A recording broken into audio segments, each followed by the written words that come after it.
Good afternoon. No, not afternoon. It's evening. Good evening. Hello, Ginny. Hello, Cody. Hi, hi, hi. Welcome. Uh,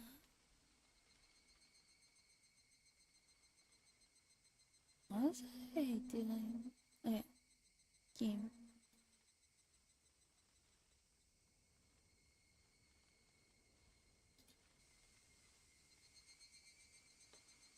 Hope everyone's doing good tonight. Yeah. Okay. Uh.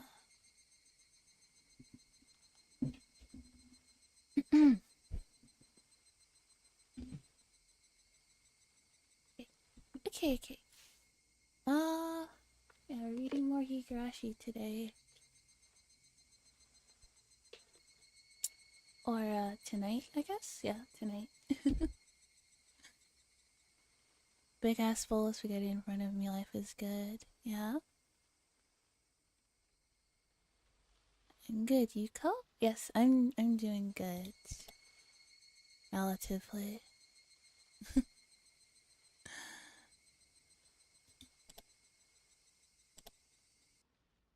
I was quite looking forward to stream today.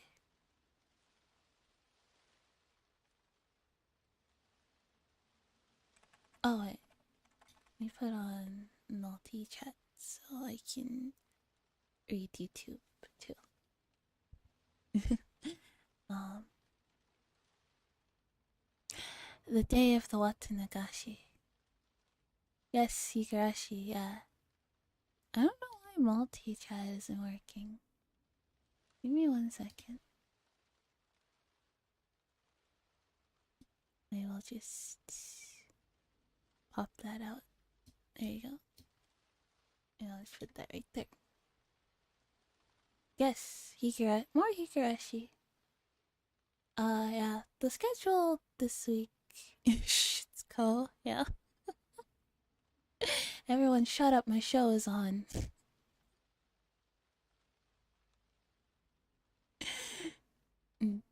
Thank you for the hip hat.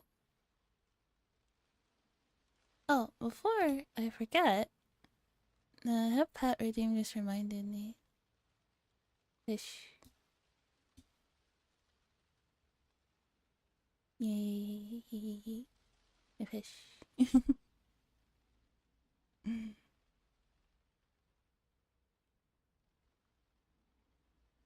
It should work now. Alright. Everything is. Ew. Hi.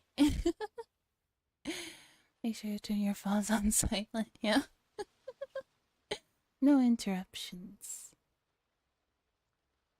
No interruptions. Okay, okay. The day of the Watanagashi festival.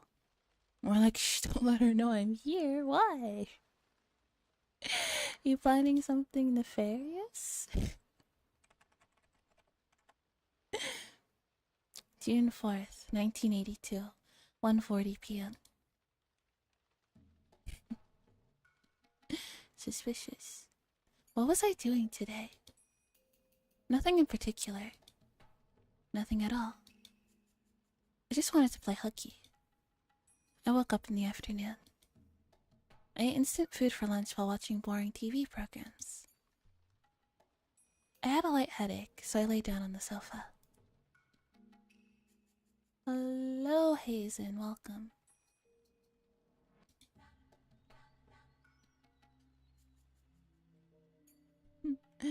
Welcome to the stream, Hazen. How are you today? I had a light headache, so I lay down on the sofa. I wouldn't wake up again if I went to sleep.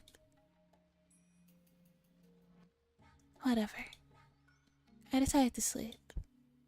I already told Sis that Satoshi-kun had asked her to look after Satoko. I didn't have anything to do myself. I fell asleep, though my head was still aching a bit. That should be all I have to deal with. I'm doing good, I think.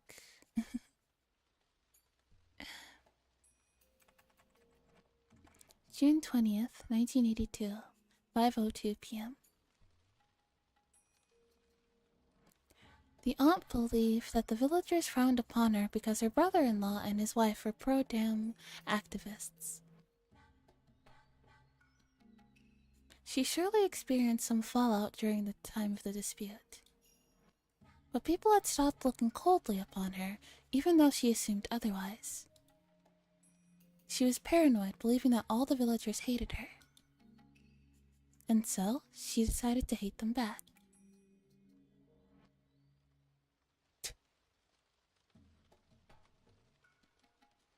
I don't have a store.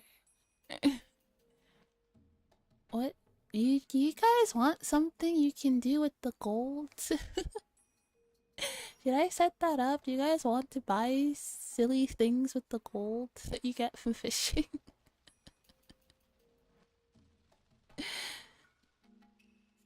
That you just wanted to hoard it like a dragon. Hello, Luma. Hi, welcome. I just thought you just wanted to hoard it like a dragon.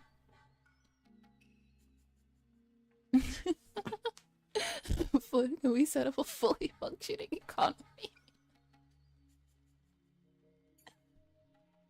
I don't know if I have the brain power for that.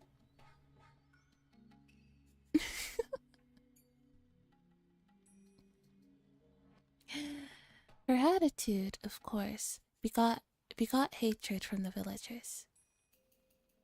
Player-driven market. And the situation became exactly the way she thought it was from the start. At first, what came first? Their poor relationships with the neighbors, or her husband's affair? She didn't know herself. Her husband claimed that he got a lover because he was fed up with her attitude. She, in turn, claimed that their relationships with the neighbors went sour because her husband had damaged their reputation. Pre-ordered the Switch too. Talk about wasting money. Yeah. Only Satoshi was aware that both happened at almost the same time. Their quarrels had become a daily routine now. When the husband came home late, the wife would shout at him at the entrance. Satoshi wondered why they didn't get a divorce, their marriage being as rotten as it was. But he secretly knew the reason for that too. Is it reputation reasons? It was the fortune his parents had left. The aunt had hidden their bank book and stamp and never allowed her husband to access them. So her husband would search the house for them. So her husband would search the house for them. She'd find out he stole some money from her purse. This would cause yet another fight. Satoshi had never been aware that his parents had that much money when they were alive. After their death, however, one of their relatives told him. He was informed that his parents had left a large sum of money in some bank account. Satoshi couldn't understand why they had that kind of money, because his family had been, as far as he knew, poor. It was because of the dam project. His parents probably got the money in return for their cooperation with the government. They had strived to get more villagers on their side, provided information to them and whatnot. Who needs to play games when we have code to play them for? I mean, yeah, I'll play them for you, but I'll play them very badly.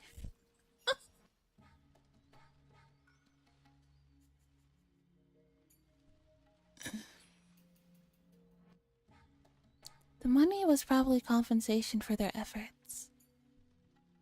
His aunt and uncle had never had any intention intention to adopt them until they heard about the money. After some financial institution revealed its existence, they appeared to adopt Satoko and Satoshi. Oh, that sounds very stressful, Chinny. Hope it goes well.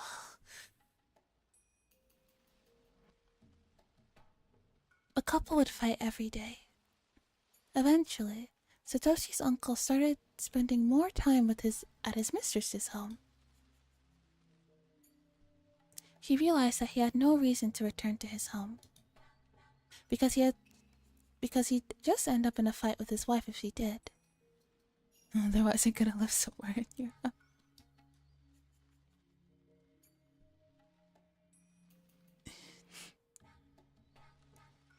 When he stopped coming home, Satoshi felt relieved.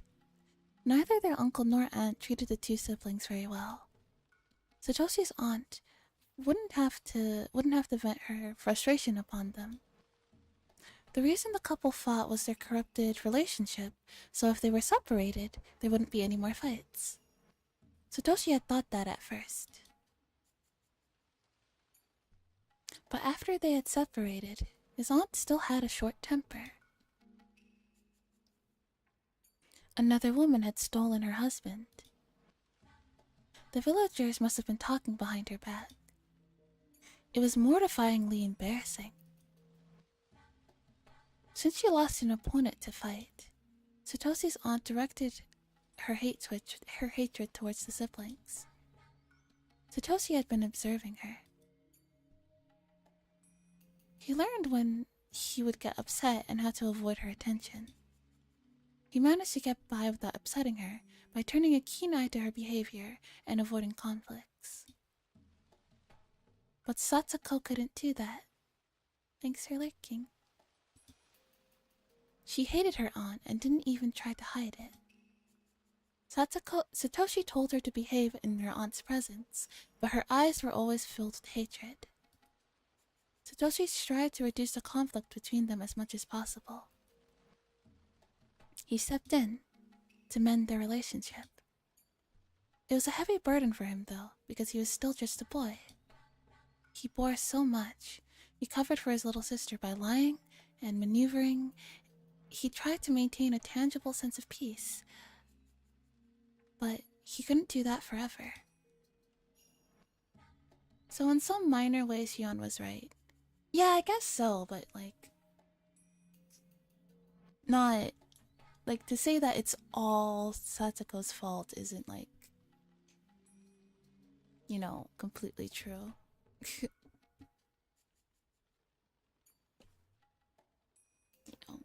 I would blame the adult woman who, cannot control her emotions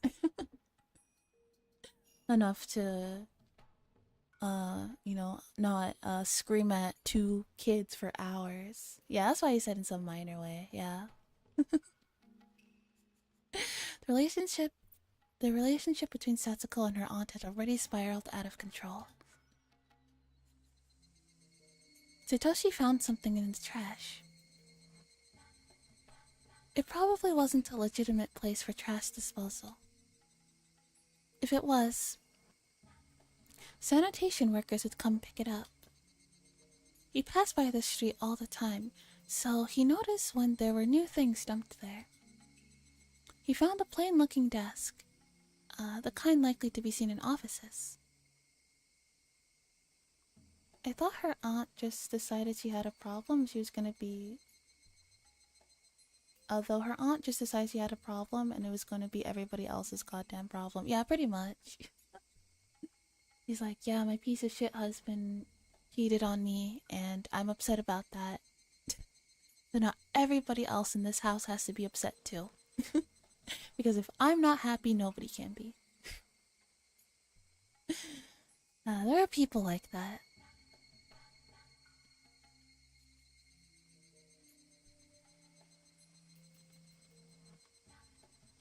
Yeah, there are people like that. It's like, if they're happy, everything is all fine, but God forbid something upset them.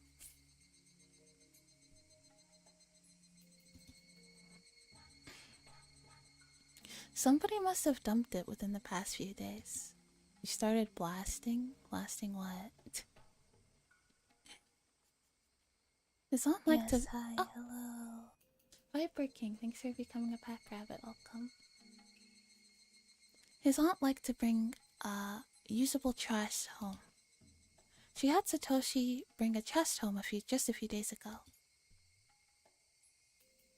If you told her about the desk, she'd want it. His aunt hated to find bugs and garbage in the drawers, so she'd always open them to check before carrying the thing home. Satoshi opened all the drawers, all of which were empty. After that, he turned around and walked for about 5 steps. He was standing in a knee-high bush. There he'd laid something that he'd been carrying all the time until today. Oh wait, is this his plan to murder? Is this his murder plan?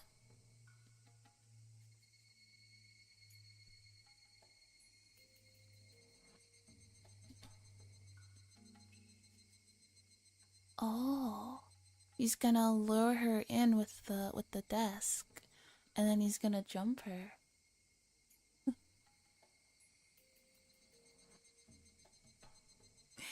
It'd be really hard to find unless you specifically knew it was there to begin with.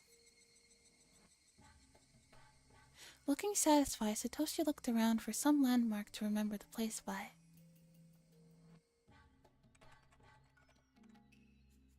June 20th, 1982, 5:51 p.m. Hey, old pal. I see you showed up again this year. You better get ready for us. That's why he asked Mion, quote unquote, Mion, to look after Satsuko, because he knew that he's gonna be spending this night planning his aunt's murder. So he doesn't really have the time to spend with Satsuko tonight. Ah. Yeah.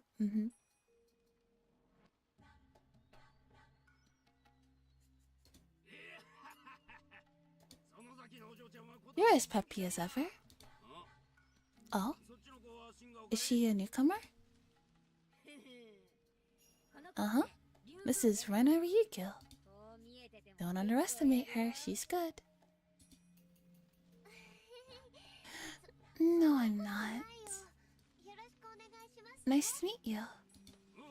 Yo, you too.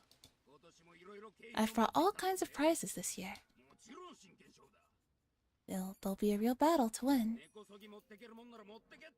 Try to take them all with you if you can. Rena tends to dote on cute stuff. Yeah, that stuffed animal looks just her type. What? So cute. I want to take it home with me. Hey, the booth isn't open yet. Well, stop it, Rena. He says the booth isn't open yet. You can't run him to the ground, and you can run him into the ground once he opens up. Blasting? Blasting what? What are we blasting?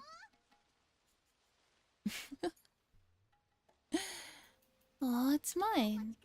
I'm taking it home. Rena lost her marbles over the stuffed animal. Everybody laughed. Everybody except Satsuko. She was standing by herself, some distance from the crowd. Her eyes looked dull. Me. What is it, Rika? Rika walked up to Satsuko, smiling ear to ear in an effort to cheer her up. Forget your worries today. Let's just have fun. Oh yeah.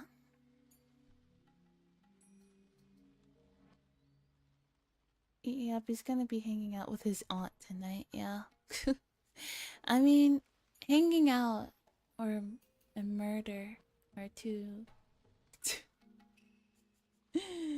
are two, you know... Tatsuka looked down. Even if she got to have fun today, her circumstances at home wouldn't change. Oh no, don't you worry. Don't you worry, Satsuko. Your brother's taking care of that.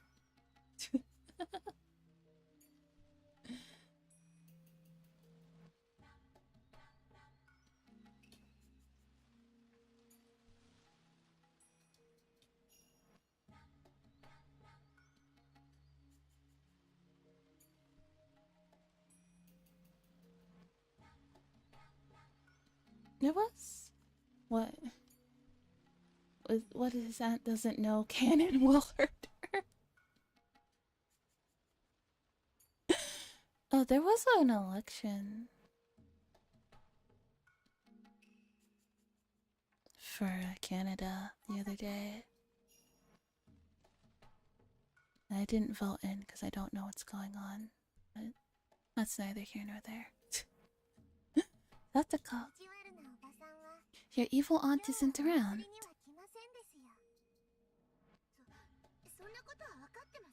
I know that. So, why don't you have some fun? Nipa. Nipa. Nipa. Oh, she's trying her best to cheer her up. Oh, sorry, but I don't feel like it. Nipa. Should I add a Nipa redeem? I was thinking about adding that.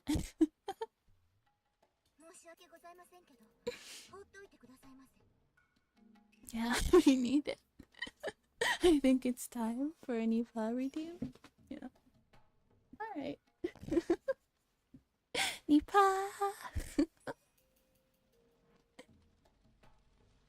Oh, sorry, but I don't feel like that. Could you please leave me alone?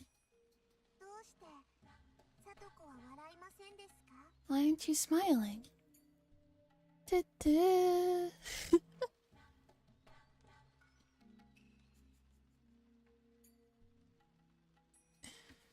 Comments about the Canadian election on Australian politic videos and how similar our fates are. That's crazy, I wouldn't know.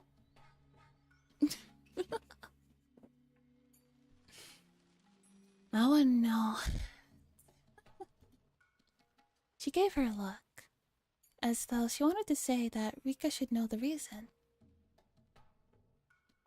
Even if she could have fun today, nothing would change between her and her evil aunt. No matter how... I didn't add the that's crazy count, sorry. No matter how fun the festival was.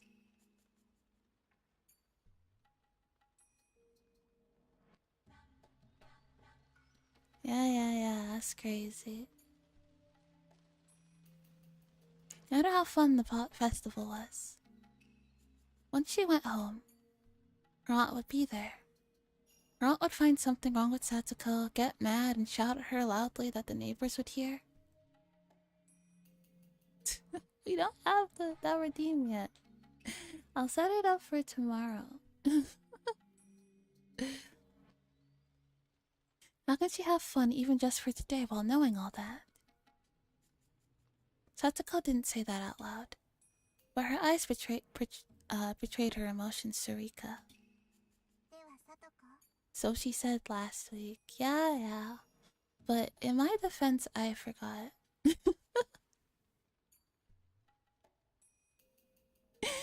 In my defense, I forgot, so...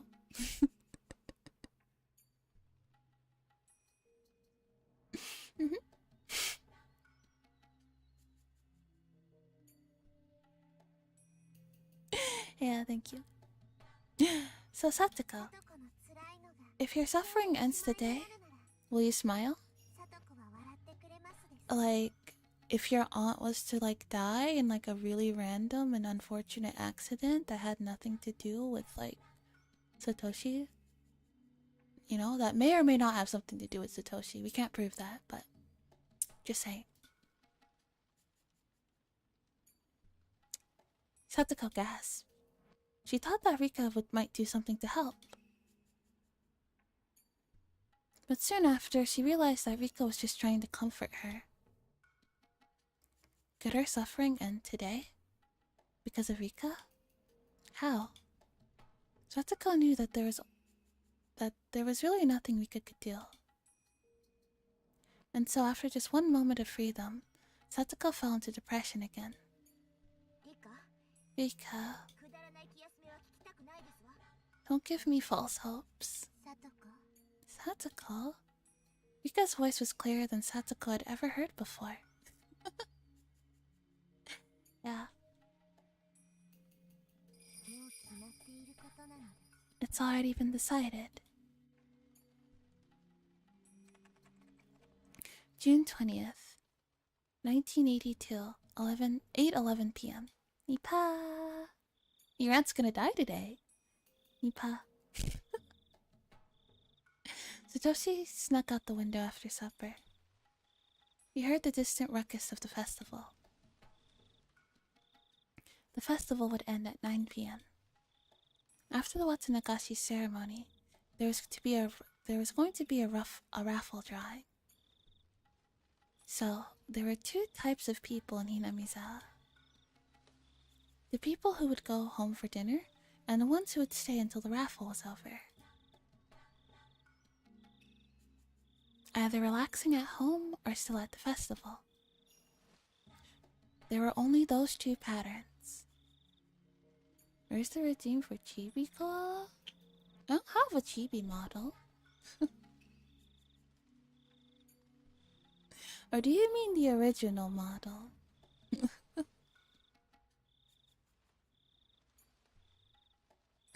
No. You can use it. I debated using it tonight, but if you guys miss her that much...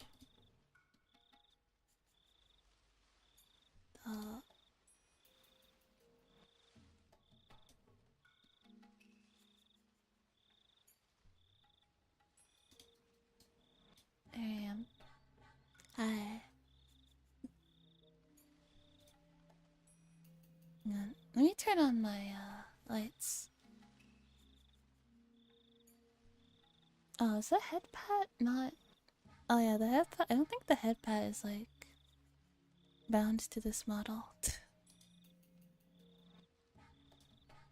Well then. That's okay. Modern problems require modern solutions. There you go.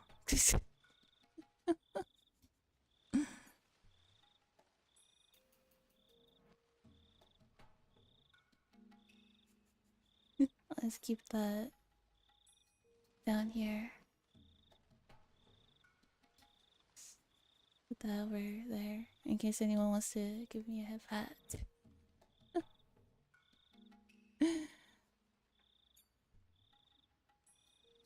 Oh.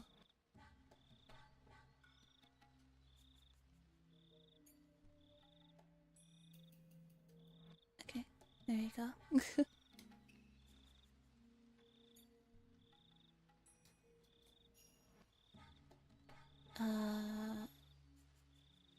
One second, let me turn on my lights. So the tracking is better.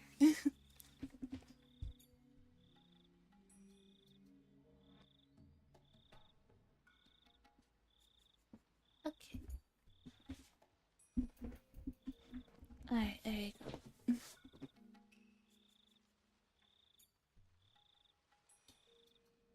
Alright. There you go. On top of that, there weren't many villagers in the vicinity of Satoshi's house. As a result, he found nobody on the streets. Oh wait, hang on. Menu's up.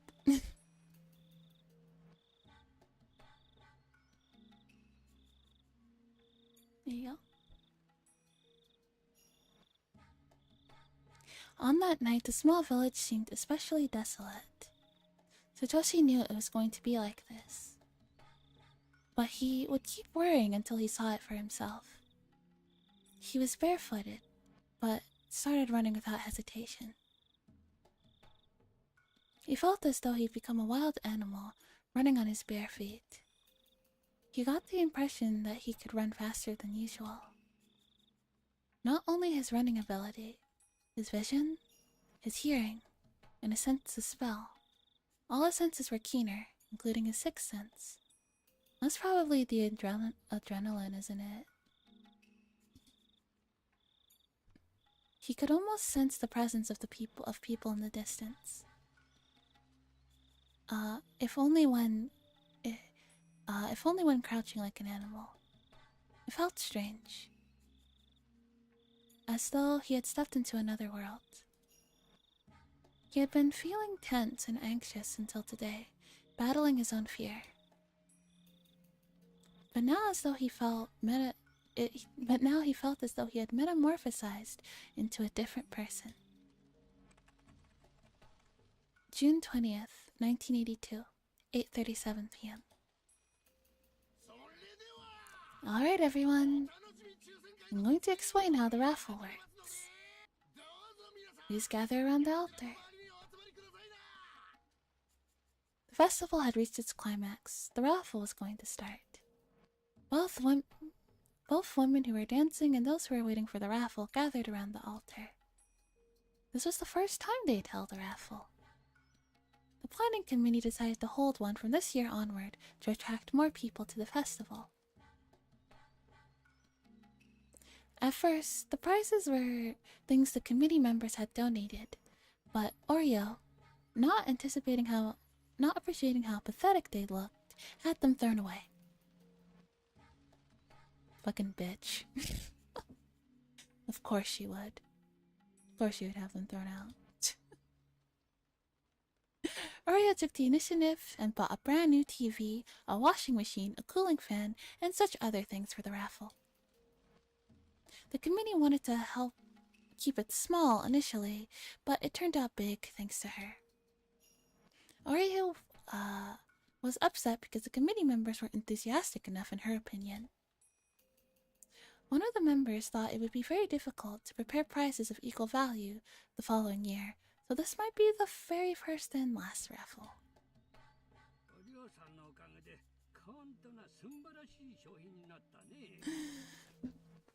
He's always doing the most, huh? Thanks to you, we have such wonderful prizes this year, Oreo-san. They must have cost a lot, didn't they? We can reimburse you from our budget. Buffoon? Buffoon. No point in reimbursing that. It was never about money. Idiots. No, don't say that. This raffle's all thanks to you, Oreo-san. It's not like I'm doing this all by myself. Don't be ridiculous. The mayor, Kimiyoshi, was having a tough time pacifying Oreo. All of a sudden, one of the committee members burst into the tent in a rush. He looked upset, so Kimiyoshi assumed that somebody probably got hurt in an accident. What's going on, Makino-san? I hope you're not having a heart attack. Kimiyoshi made a joke to calm him down. Makino, however, still looked tense. He whispered something to Kimiyoshi. Without even hearing the exchange between Makino and Kimiyoshi, it was plain as day there was bad news. Oreo-san, I have unpleasant news, if you don't mind. Kimiyoshi, accompanied by Makino, moved to Orio's side and spoke in a very serious tone. Kimiyoshi whispered to her the exact same words Makino told him. Oh dear. This is bad. Oh, I'm guessing Satoshi has killed his aunt at this point. Oh. Ain't expected. Ain't unexpected. What happens thrice will happen a fourth time.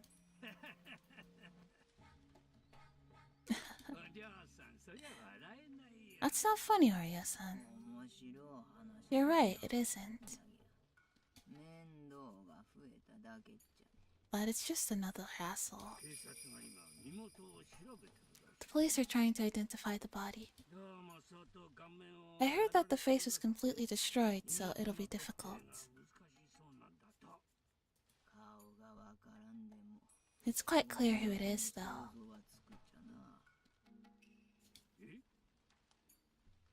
Eh? Do you know who it might be? Oreo glared at Kimiyoshi, then started chuckling. Idiot.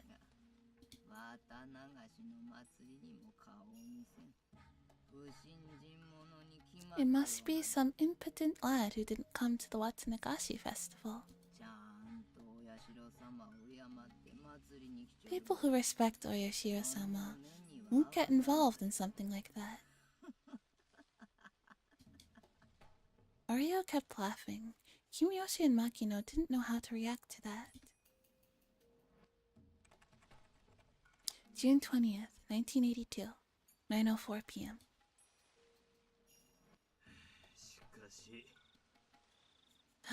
There it is, there's our goat.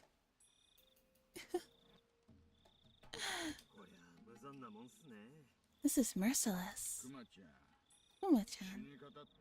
Every death is merciless unless the dead wished for it. They have my condolences. Oh, you don't need to feel bad for her. She was a bitch. Whoop whoop, there is something waiting for you on Steam. What? What might that be? Also, thanks for resubscribing, Bumpus.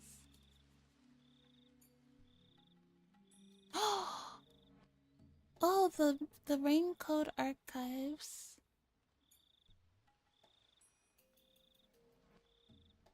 There's been... awesome. Thank you so much, Bumpus. Okay. We'll play it. We'll definitely play it. Right after we finish, thinking the, V3. We should finish V3. I want to try to finish V3 before the end of May. Because I'm going on vacation in June, so I wanna finish that up first. Before that.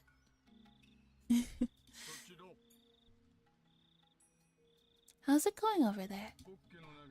Did you find something that could identify the body? Thank you so much, Memphis. You really didn't have to do that. I appreciate you. I appreciate it. And thanks for resubscribing. Did you find something that could identify the body? The forensic investigators shook their heads. The victim's wearing sandals and casual clothes. They must be from this neighborhood.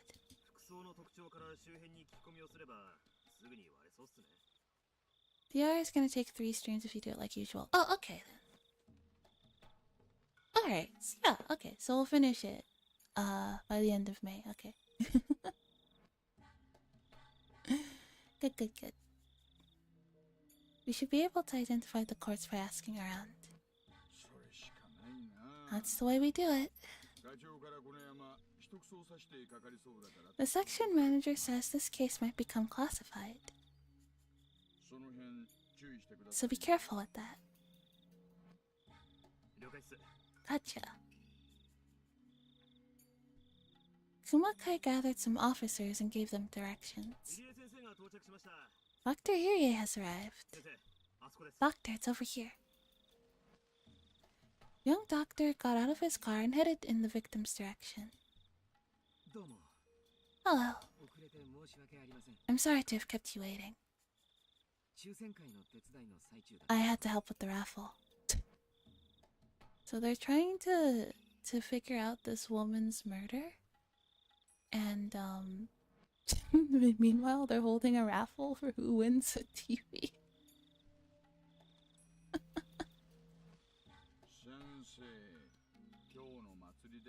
There's something like it's like something darkly comedic about that. You must have drank a lot at the festival, Doctor. Are you sure you're sober? Maybe I should run a breathalyzer test on you just to be safe. I'm fine. My assistant is driving. Clever of you. Hey, let the doctor pass. There is an area corded off with blue plastic sheets. An officer rolled up the sheet and let Oishi and area pass. The forensic people were taking photos from many different angles. The blood spatters and the bloody sandals were left untouched, marked with chalk and indicated with small alphabetized plates. I'm not used to seeing things like this. Irie took out a handkerchief and covered his nose. You should breathe through your mouth. Well, you might sense the smell visually, though.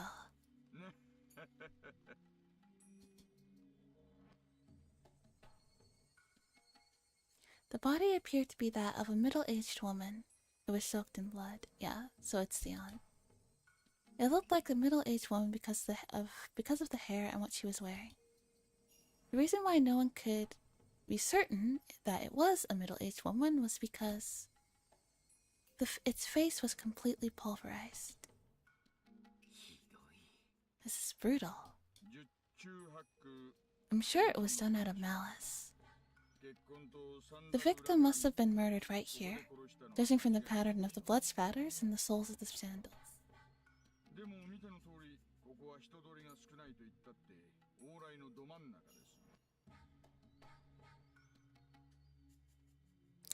Even though not many people take this road, the body is right in the middle of it. Hello, Arle. Good evening. It's very unusual to see a culprit who would bludgeon their victim until their face is completely destroyed. Unless, they hated them or something. Also, can you look at her arms? Oishi put on latex gloves and lifted the corpse's arm. See? Spotless, aren't they? So are you saying the victim didn't try to protect her head? That there's no signs of struggles? They are, yeah. Right, you are. I think the victim lost consciousness with the first blow. The culprit kept beating to complete the murder.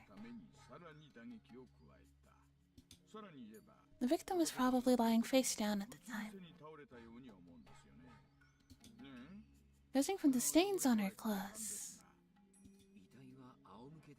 body is face up now. The culprit seems to have flipped the victim over in order to smash the face, even though by that point, her death was certain.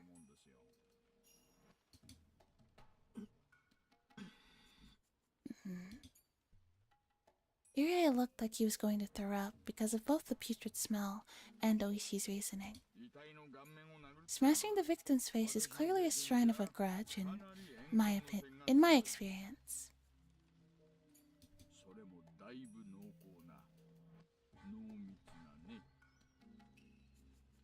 It's a very profound grudge, too. That means the culprit must be someone very close to the victim. Ah, fuck. He's putting these things together.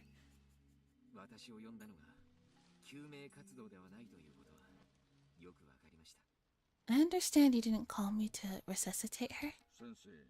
Doctor. Do you know who the victim is? I wouldn't say you missed much, no. If you do, I don't have to waste time questioning the... If you do, I don't have to waste time questioning the neighbors. Irie looked at the body once again. He looked away quickly and thought. Then, after a while, Irie left the investigation area without saying anything.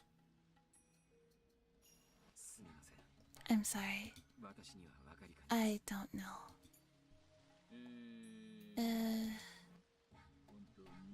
Are you sure? Oishi smirked and looked into Irie's eyes. As though Irie was hiding something.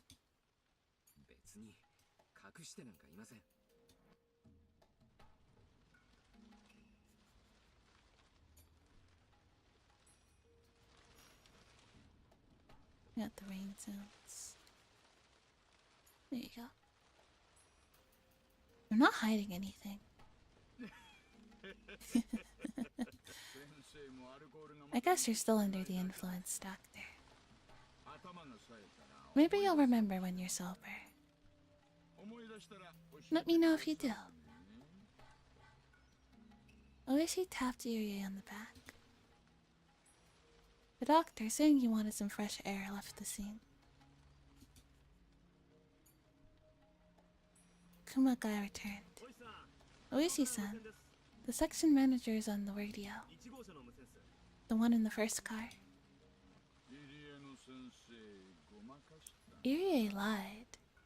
Oh fuck. I forgot that Oishi is really sharp. Nothing really gets past him. Which would make sense, he is a detective. A competent one at that. Nothing. Hurry up and question the neighbors.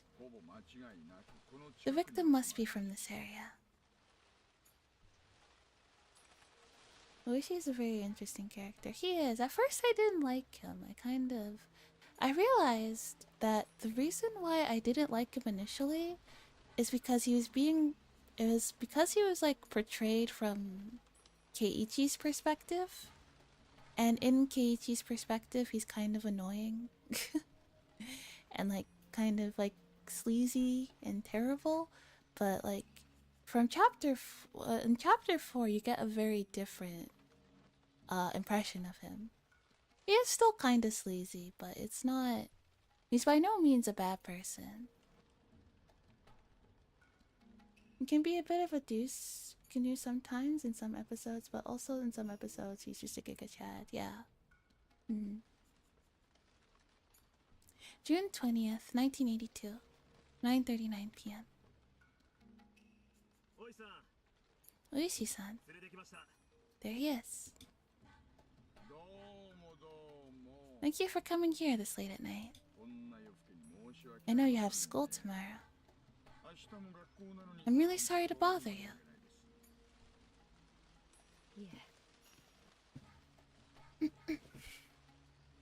No problem. Where's your father? My stepfather doesn't come home much. Act natural, Satoshi. Yeah, just don't be suspicious. Don't be suspicious. Don't be suspicious. Uh-huh. Since when? When did he come home last? I don't know. I heard he's living with a woman who works at a club in Okinomiya or something. Ah! I don't remember exactly when, but I guess I saw him a few weeks ago. Uh-huh. Do you have your father's address? No. He's living with a woman who works at a club. Do you know the name of the place? No. I know it's in Okinomiya and that's all. What's your father's name? Teppei Hojo. Oishi signaled Kumakai with his chin, who nodded while taking notes. Were your mother and father getting along well? I mean, if the uncle doesn't have an alibi, if we play our cards right, we could, in theory, frame him for murder.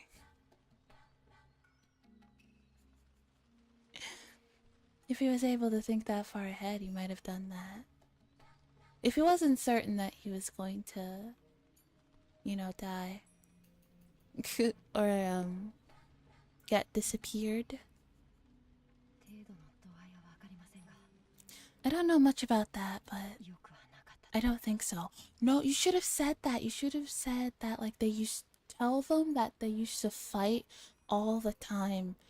And say that, like, sometimes I heard him say stuff like, one of these days I'm gonna kill you, bitch. If you keep talking shit, I'm gonna smash your face in with a baseball bat or something like that. I don't know if that has anything to do with this, but just what I heard.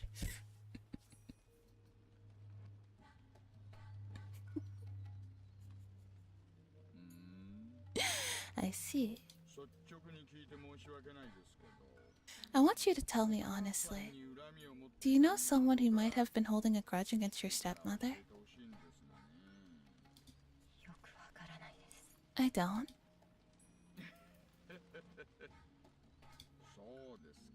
Alright. Most of the village. That would be a good thing to mention. Be like, I don't know. Most of the village didn't seem to like her. She also didn't seem to like most of the village either. She's dead. You can throw her under the bus. It's okay. Please let me know if you remember anything. Here's my card. My number is on it. Okay. I might ask to see you again for further inquiries. And if you see your stepfather, please let him know that we want to contact him. Kuma-chan, drive him home, will you?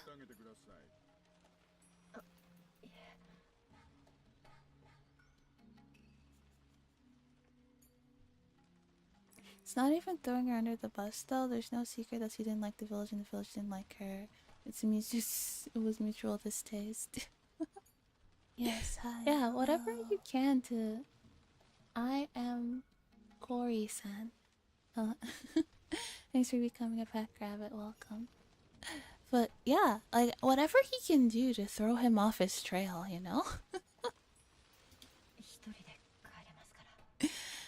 I can go home by myself. Please, let us drive you home. There's a possibility that the culprit who murdered your aunt is roaming around the neighborhood. You might get hurt too. Thank you for your consideration. But really, I'm fine. Satoshi tried to reject the offer. That's crazy. There's no way there's 2 murderers out tonight. Thanks for the head pat. Oh, the head pat does work. Oh wait, it's for a different... I think it's attached to a different... Yeah, it's attached to a different keybind for this model. Okay.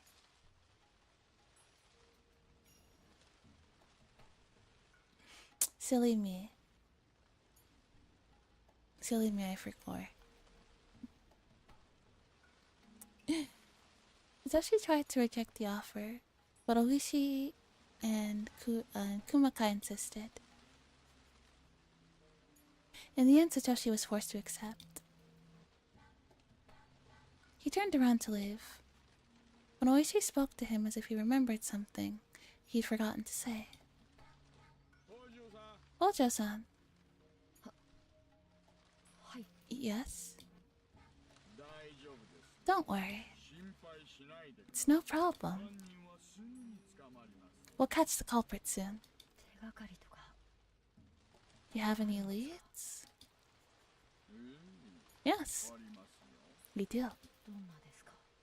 Like what? That's confidential. He's fucking with you. He's suspicious of you and he's fucking with you. Satoshi. Ordinary people might think that Oishi was trying to cheer up the poor kid with a joke. Well,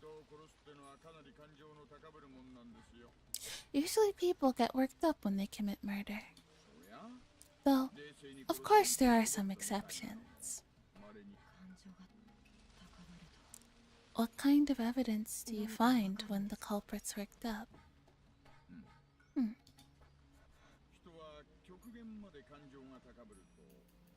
When somebody is in a very excited condition, their body shows many symptoms, like sweat, loss of hair.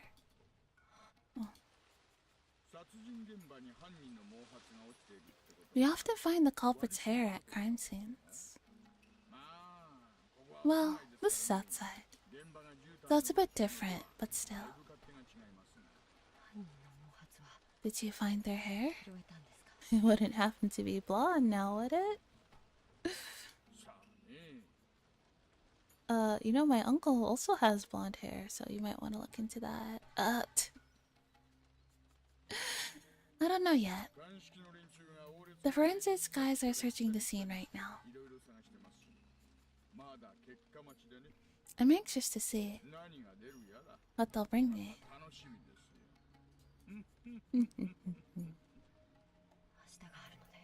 Excuse me, I have to go now. Please. Kuma-chan, what's you? Sir. Hojo-san. See you again soon. Why would you say that? Why would he say that if you were not... He knows. Are we cooked? Does he know it's us? He must.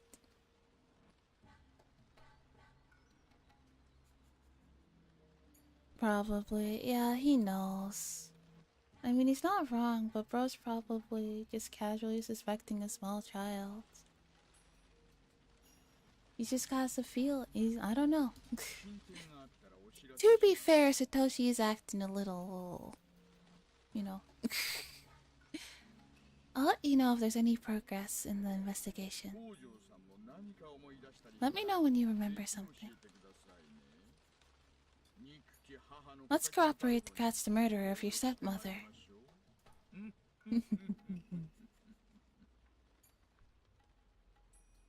Yeah,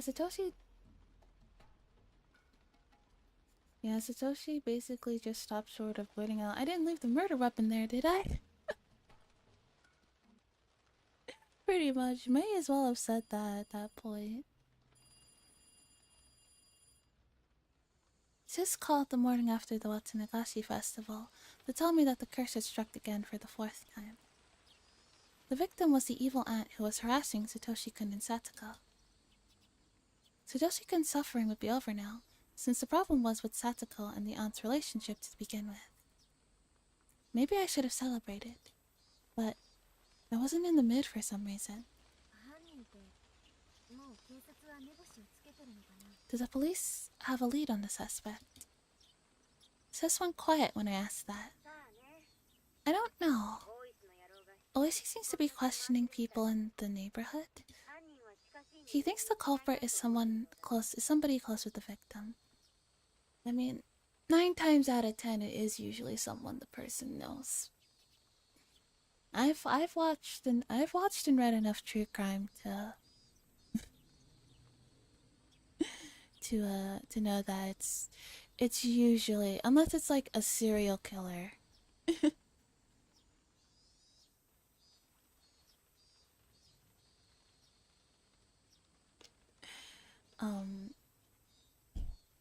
Unless it's like a serial killer, then that's different. But usually it's someone that the person knows.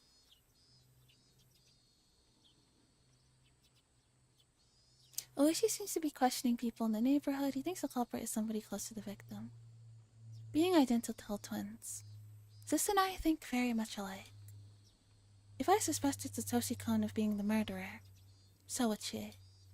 Because of this, I didn't have to mention the obvious. Does Satoshi-kun have an alibi for that day? I don't know. I heaved a huge sigh. Are you stupid? He was at the festival. Didn't you see him there? Oh my god, Shion really said gaslight gatekeep girl boss. Deny, deny, deny. It can't prove anything. Yeah, right. I'm sorry, I didn't realize that. I heaved another sigh.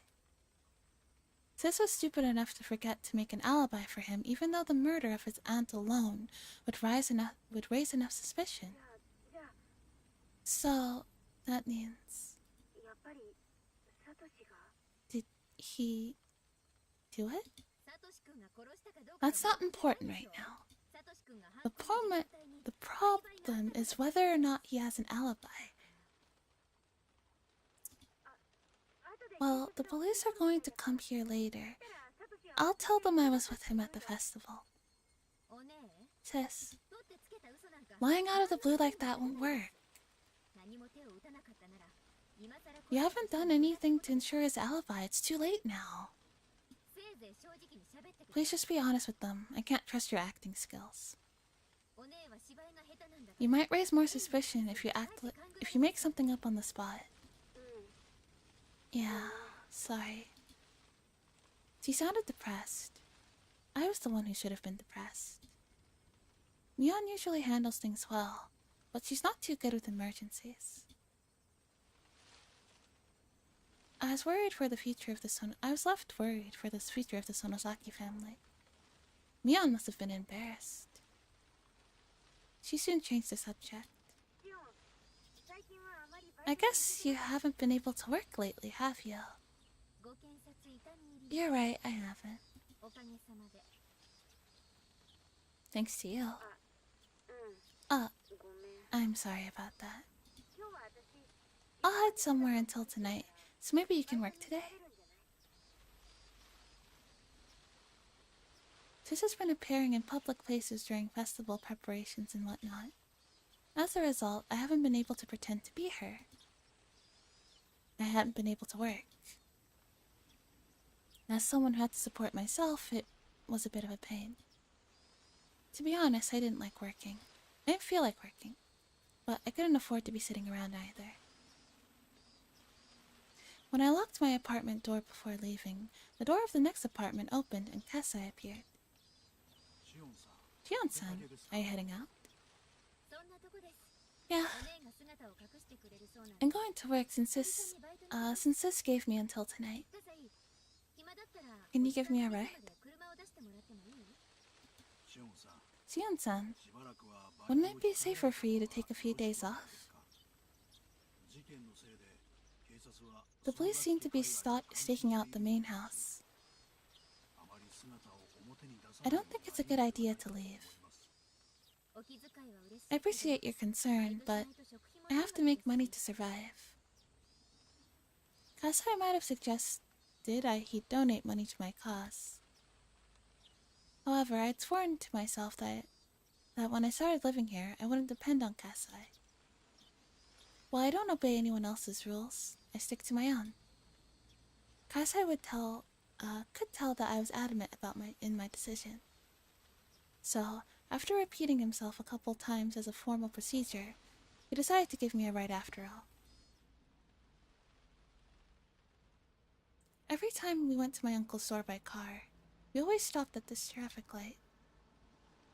I knew it was going to happen again, but it still irritated me. Pedestrians passed by in front of the car. I was startled to see that one of them looked like Satoshi-kun. It was him. Though I had spoken with him on the phone just a couple of days before, it'd been a while since I saw him last. Kasai. Sorry, But could you tell my uncle that I can't come today? I'm getting off here. What? Shion-san? Kasai looked taken aback, but I got out of the car regardless. The light turned green. Oh, fuck, that was loud. Sorry.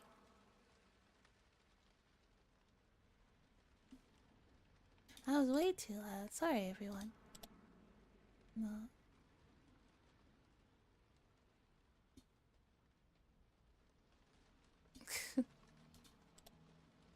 The car behind him honked while Kasai was shouting at me, so he had to start moving.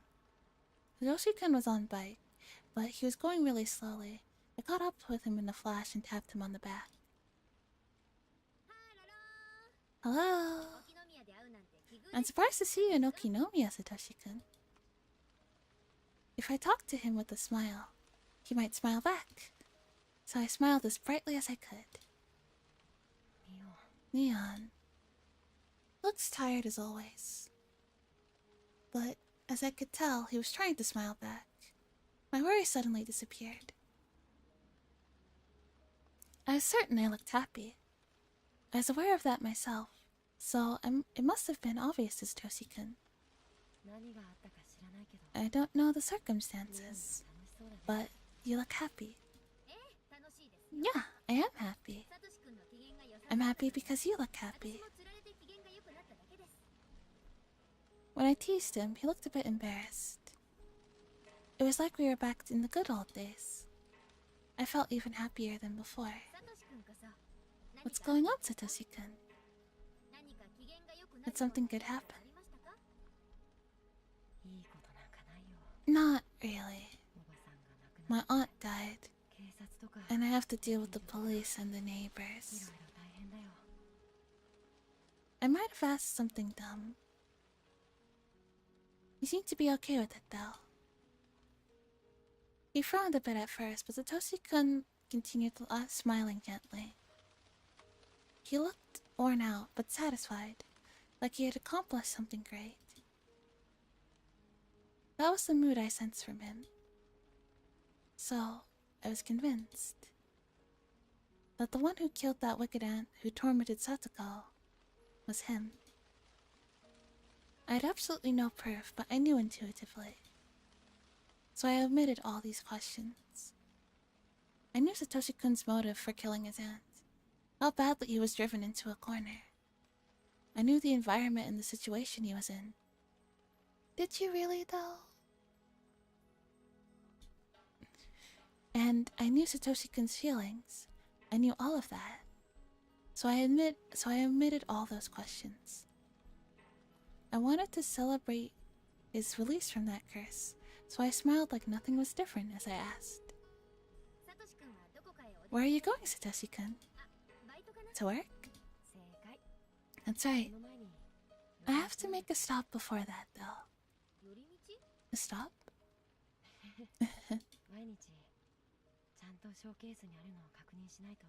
I have to make sure it's still there. Otherwise, I'll continue feeling really anxious. Oh, it's the bear! The bear he wants to buy for Satoko's birthday. A conversation reminded me. The reason he started his part-time job was to buy Satoko a huge teddy bear. It was being sold at the toy store just down the street. I recalled the teddy bear was very expensive. Satoko's birthday was right after the festival. I wasn't sure what day, though. Wait, didn't he say he quit his job? Maybe he was going to greet his ex-coworkers and clean out his locker or something? Either way, he'd be completely free very soon. Maybe he hadn't been paid yet? That's why he wanted to check if he still had the teddy bear. Maybe he was only getting paid on Satoko's birthday. When we got near the toy store, he rushed to the display window. He looked relieved that it hadn't been sold yet. Good, good. Alright. It's still there. You've earned enough money already, haven't you? Well, why don't you reserve it?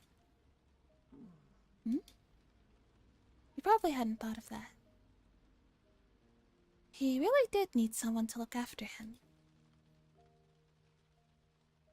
I looked to the display window over his shoulder. The teddy bear wasn't that cute in my opinion. It looked hood and cramped in the middle of the store's showcase. Really, it looked more like a display model than an item for sale.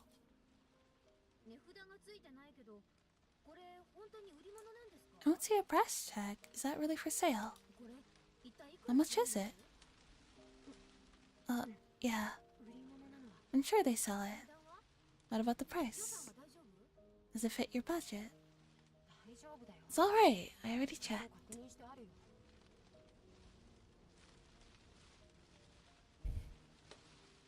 Chikoshi-kun thought I was teasing him again.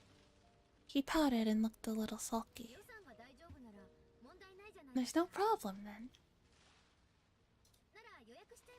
Why don't you go reserve it now? Then you won't have to feel anxious anymore.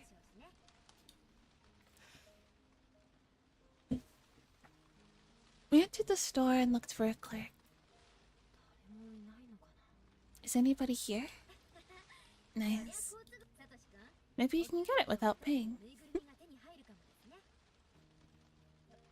No, Mion. Stealing is bad. I mean, sure is so is murder, but you did that pretty easily, didn't you? I'm just kidding. I'm trying to make you laugh. Do you really think I'd do that?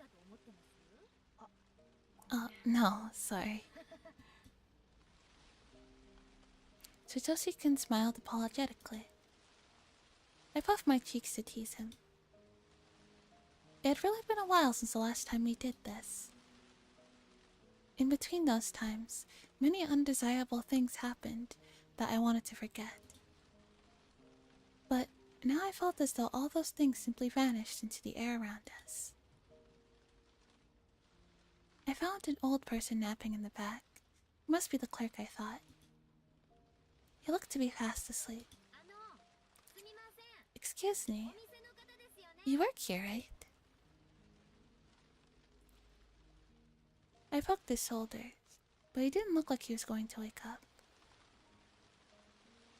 When I did that, a middle-aged man wearing an apron came in. Blanc, hello, hi. How are you? Welcome to the stream.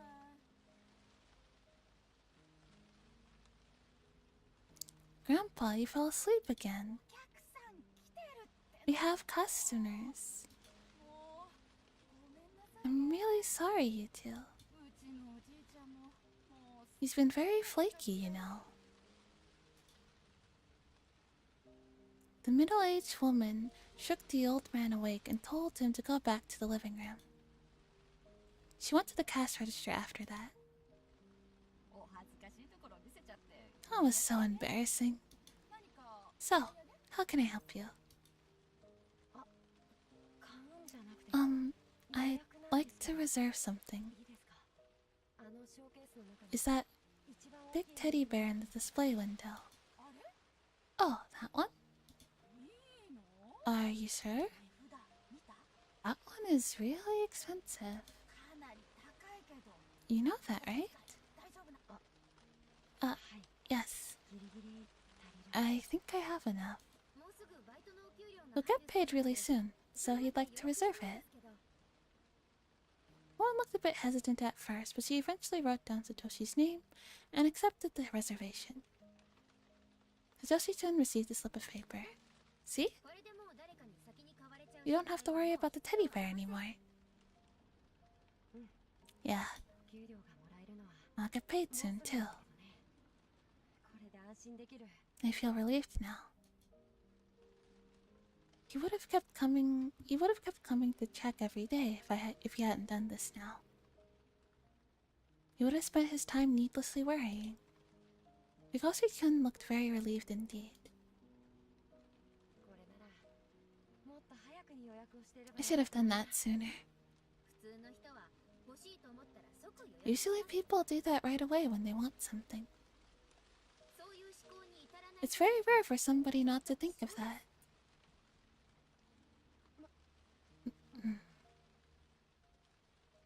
It's so very fun to tease him. Those painful days seem unbelievable now. Suggestive looked like he had forgotten everything that happened up until yesterday. でもありがとう。 Anyway, thanks. Suggestive held out his hand to touch my head. Was he going to stroke it? I felt my face reddening already. Even before he touched my head, I felt tingly, remembering last time. I didn't care about the murder, or whatever else happened. As long as Satoshi-kun had his freedom, everything would be alright. I'd be content as long as we could live happily from this day onward. Famous last words. But Satoshi-kun's hand never reached my head. I slowly opened my eyes, only to realize that the situation had drastically changed. There are 4 men in suits blocking our way. It looked as though they had been waiting for us to exit the toy store. Hello, hello. Oh no. The oldest of the men stepped forward while smirking. I'd never met this man, but it looked like he knew both Mion and Satoshi-kun. He was probably a cop. I ran a search for information in my head, and found some right away. Good to see both of you. Hojo-san and Sonozaki-san. I'm sorry to bother you at a time like this. This must be Kurata Oishi. The cop was investigating the series of mysterious deaths. He looks like the Sonozaki family is behind. He thinks that the Sonozaki family is behind all the cases. Come back with the warrant. I plead the 5th.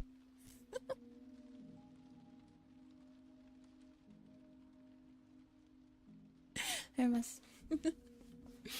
I have a right to remain silent, and I will use it. In other words, he's an enemy of the Sonozaki family. This is Japan. Oh shit. Never mind. I don't know if Japan has a similar law. He has deep connections with other investigation divisions in the police force, and likes to nose around in the businesses in this area.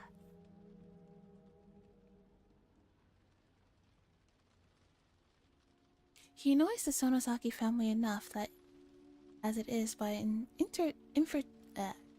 interfering with its Yakuza business. Let alone his suspicions in a series of mysterious deaths.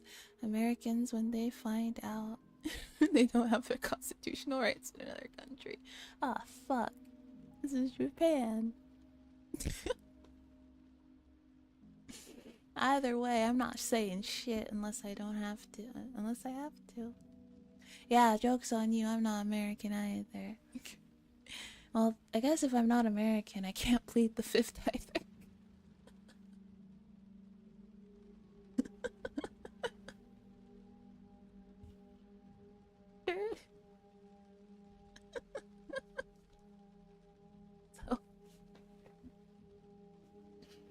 So.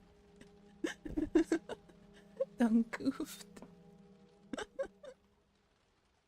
Freak power, let's go.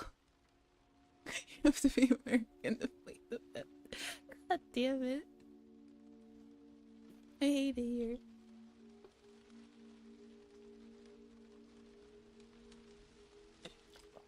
Either way, I'm not answering any questions.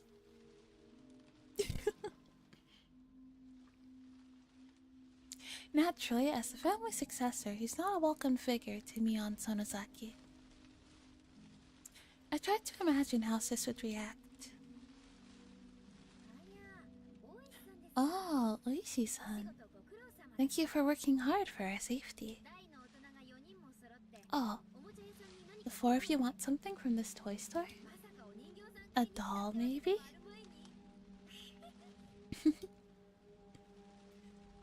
I know what they want, and it's not a toy. It's probably not me either. They want Satoshi-kun. I took a look at Satoshi-kun. He seemed a bit uncomfortable. The other three cops loosely surrounded us to prevent our escape. Hojo-san.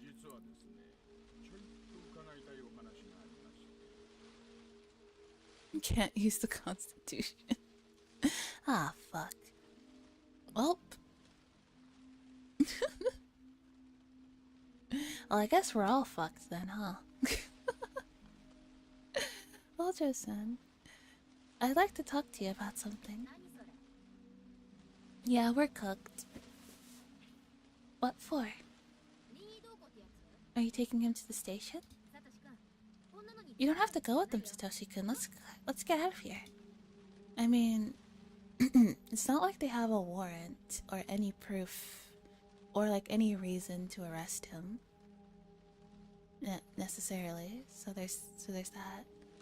I pushed on his shoulder, but he just stood there, looking pale and bewildered. Bewildered? No, he actually looked resigned. Then, I recalled Sis' mistake. It's obvious that you killed his aunt from the circumstances. You don't even have to look at the crime scene. How could Mion have failed to create an alibi? Didn't you tell her not to— Okay, whatever.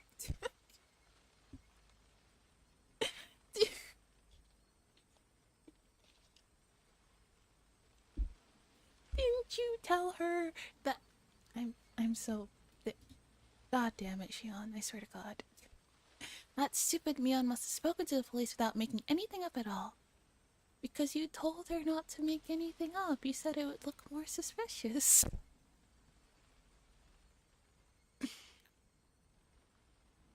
She must have told them that she knew where Satoshi— She must have not have told them that she knew where Satoshi-kun was.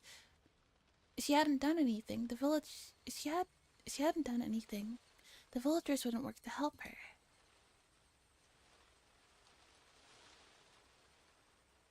It always makes me laugh seeing comments on Australian RPT videos of people going on about violating their constitution. Yeah. Wait, what do you mean different countries have different laws?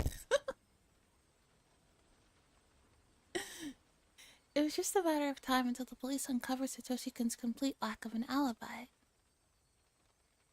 The police were trying to corner him and lead him to confess. I looked at Satoshi-kun's face once again. He looked like a dead man. He probably didn't know he could refuse to be interrogated. If he was taken to the station and grilled by Oishi, he'd confess in a minute. Somebody had to protect him. Nobody had ever been there for him. I had to step up now. But how?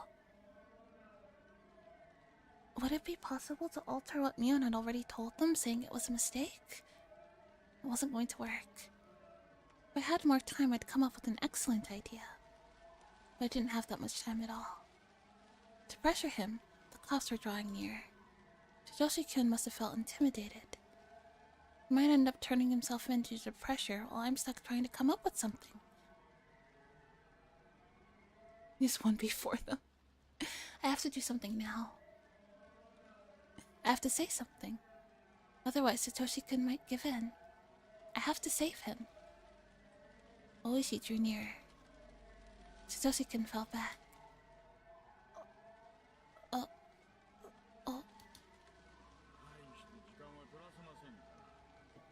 It won't take much time. Come on, don't be scared. It won't take much time. He just said it. He said he wouldn't let him... He just said he wouldn't let him out if he caught him now. 1B4 would be easy if they watched self-defense videos on YouTube. Discombobulate. Look at him. Look at him. He is old and weak. You are young and strong.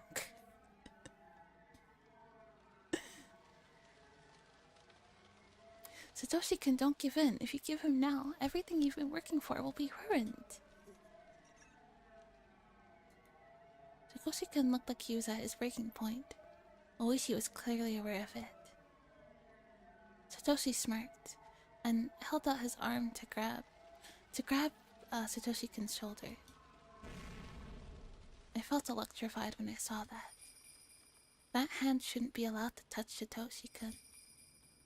The moment Oishi touched his shoulder, he'd give in.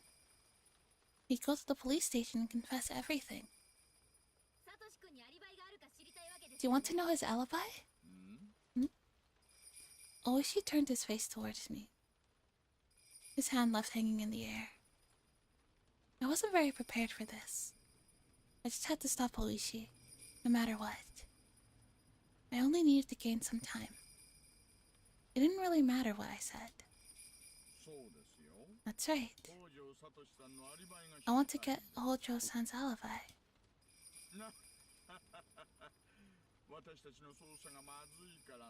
We must not be doing our jobs. We can't seem to confirm his whereabouts at the time of the crime. I was at your mom's house. You can put together the rest.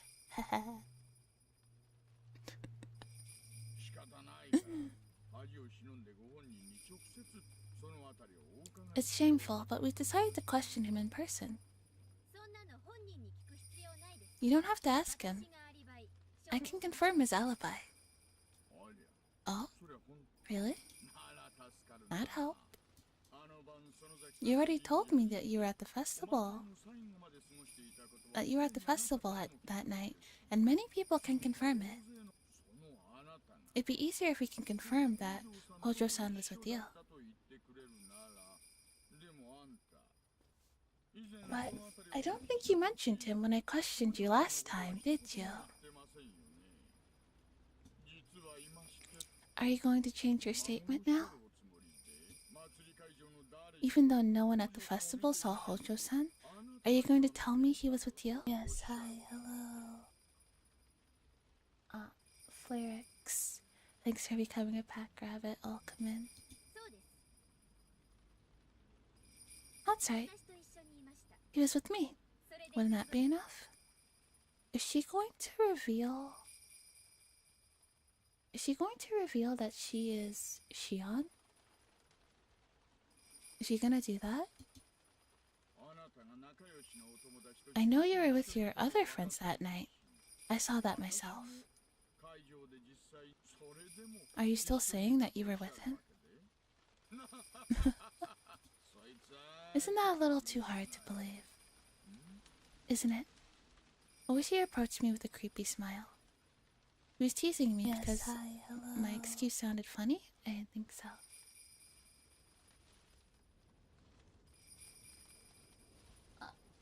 Weird name, but thank you for becoming a pet rabbit. Welcome in. I didn't think so. He was frustrated due to being interrupted when he was about to catch a big fish. Are you saying that you forgot that you were there with him? And you just now remembered you actually were? Mion Sonosaki-san? A joke's on you. I'm not Mion. I'm Shion, bitch. I did get a little scared, but I couldn't stop myself. I could save Satoshi if I revealed my real identity. I was aware of the risks. Grandma would certainly capture me if I revealed it. I didn't think of the consequences after that. I'm not Mion Sonozaki. I didn't go to the Nagashi festival in the first place. Huh? Satoshi-kun and I were talking in a restaurant at Okinomiya at that time. The name of the place is Angel Mart. You can confirm that with the owner if you want. And the owner is her uncle, so all she has to do is call up her uncle and say, just say that I was there with my friend that night. And that's that. I wish he was still smirking, but he apparently felt confused. Okay. I see you. We gatekeeping, we girl bossing.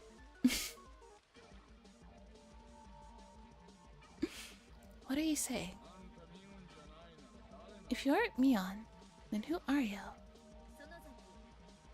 I'm Shion Sonozaki, Mion's twin sister. Pleasure to meet you, Oishi-san. Oishi looked perplexed, like he didn't believe what I'd said. He frowned. I didn't know Mion Sonozaki had a twin sister. Most people don't. Are you trying to fool me? Not at all. Yeah, that's the point. Most people don't. Why don't you check my family register or whatever? Yes, hi, hello. Or should I call sis? Nissan? Thanks for becoming Fat Rabbit. Welcome in. All the cops looked bewildered now. Shion Sonozaki-san. Yes, that's me. Hello, radio. You getting ready to sleep? Is there anything wrong? Can you come with us? If you're testifying that you were with Hojo-san that night, I'll have to talk to you too. Sure thing. Please go easy on us. Good night, radio. Sleep well. The cops gathered at their car and started discussing something. It looked like they never expected this to happen. I hope to be able to fix Satoshi-kun's alibi for at least a little while. It shouldn't be too difficult to talk to Sis about this, then forge up an alibi together. The fuck do you mean Shion had a twin sister? I mean to like anybody who would think it feels like a it feels like soap opera-esque. You know, it's like, I'm not Mion, I'm Mion's twin sister, Shion. Like, it's very... Like, most people would be like, I call bullshit. Satoshi-kun. Tell them you were chatting with me at Angel Mart that night. No matter what they ask, okay? I'll confirm your alibi. Tell them you don't remember that night too clearly. Or maybe you should just keep silent. Satoshi-kun wore a startled expression. Though I was telling him something important, he apparently decided not to listen. Can you hear me, Satoshi-kun? You can't mess this up, okay? Oh, okay. Sure. Sure, okay. He must have been feeling deceived. No wonder.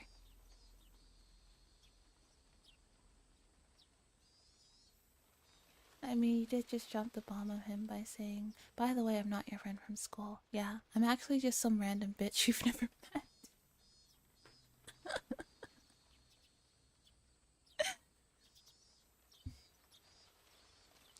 No wonder. I just confessed that I wasn't Mion, but her twin sister. I really had been deceiving him. Are you upset? Why? Because I've been fooling you?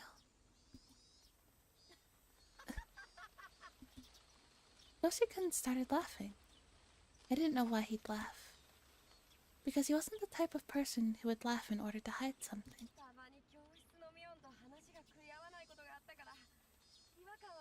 I finally understand why you were weird sometimes in class. I've been thinking it was a bit strange. Aren't you upset that I've been fooling you? Satoshi-kun looked puzzled. Well, I mean, I guess in a situation like that, I'd want to know why. Like, if there's like a valid reason, which Shion does have for doing, then that would be different. But if it's like, if like you found this out and it was like, oh, I just did it to fuck with you because I like to fuck with people, then that would be like, okay. Okay, no thank you.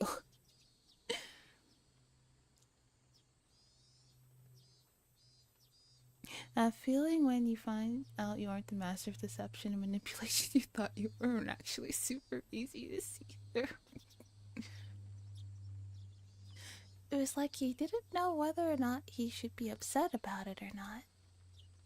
Or maybe he was only pretending to be that way. So, this isn't the first time we've met, is it?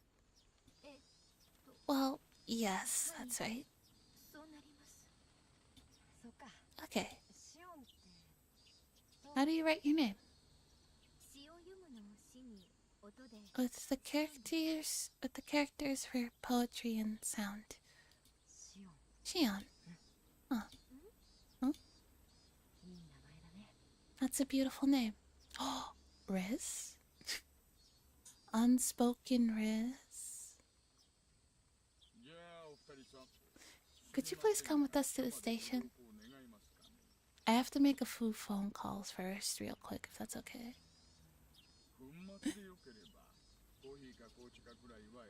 I can get you instant coffee or tea if you'd like.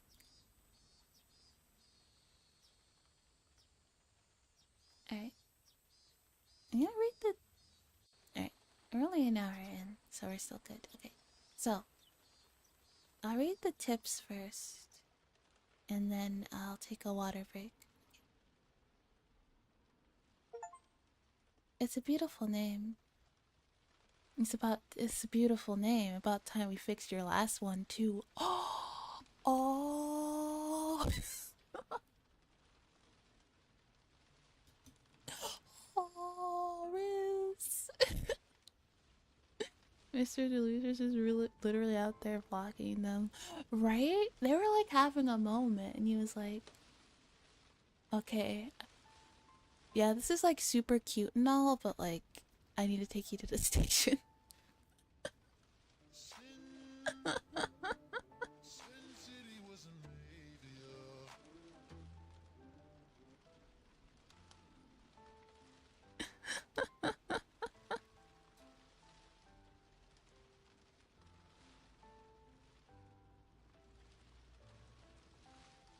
Either Satoshi-kun was smart or very lucky. Or maybe it wasn't him. The police found nothing at the crime scene to indicate his involvement in the murder. Yet Satoshi-kun was still the prime suspect. Considering his home environment, he had a strong enough motive. He had no alibi. The police had everything other than physical evidence. It wasn't surprising that Oishi took a chance. He probably didn't expect me to step in, but what I did was too little to avert his suspicion of Satoshi-kun. Oishi believed that Satoshi-kun did it. He was waiting for Satoshi-kun to fall apart and confess. That's what both Oishi and I were thinking. But that hypothesis was destroyed later on. I'll not talk about it now, but Oishi's theory will be disproven, and the police will be thrown into shock. A question comes to mind. That is, who saved Satoshi-kun? I can only think of the possibility that the Sonozaki family invented the culprit.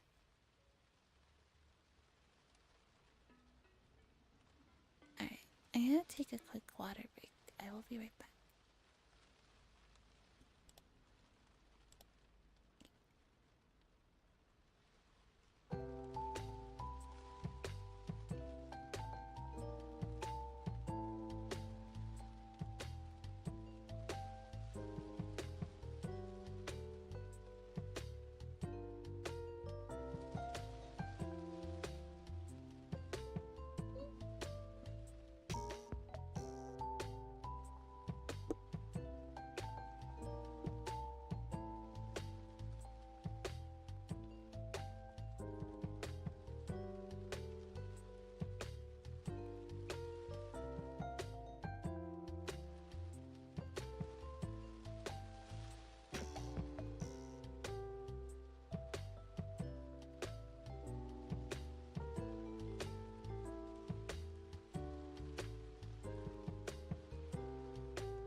Okay, I'm back.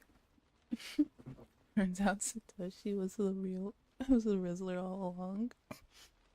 Yeah. Absolutely. Yes, I am back.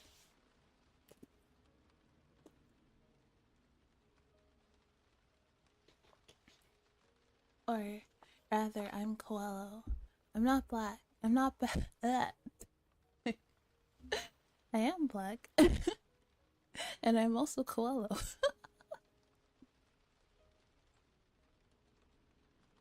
I am black. And I'm also Coelho. I'm, I'm not back. My name's not back.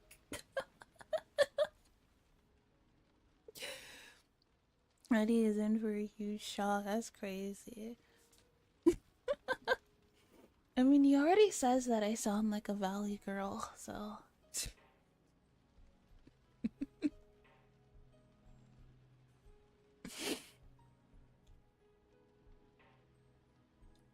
The cops were smart enough to separate us during questioning.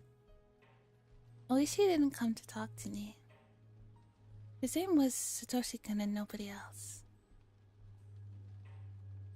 I got a young cop who just talked about ordinary things. He must have been trying to ease me into the interrogation. When I realized that the clumsy way he spoke began to frustrate me. Is Satoshi-kun alright? I didn't think Oishi really bought my testimony. He must have been trying to get Satoshi-kun to confess in spite of that. All I could do was pray that he'd keep quiet. I'm about to throw hands. She will throw hands. The phone on the desk rang. Like, you saw that, the fucking art. The fucking... GG, she looked like she was about to choke someone out. She's like, don't you say anything about my man.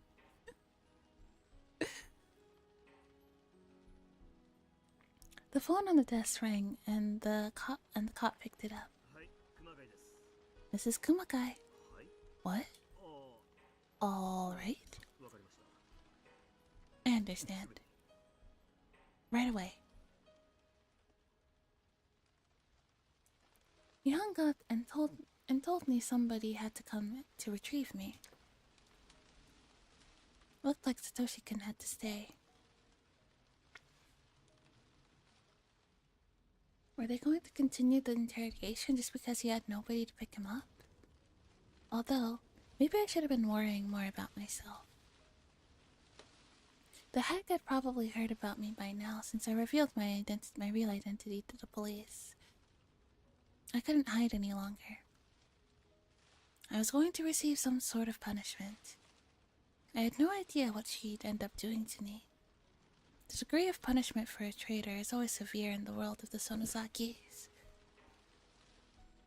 Is she gonna lose a pinky? Is she gonna lose a pinky? The punishment must be carried out. If it's to protect the family's reputation, it's carried out no matter what.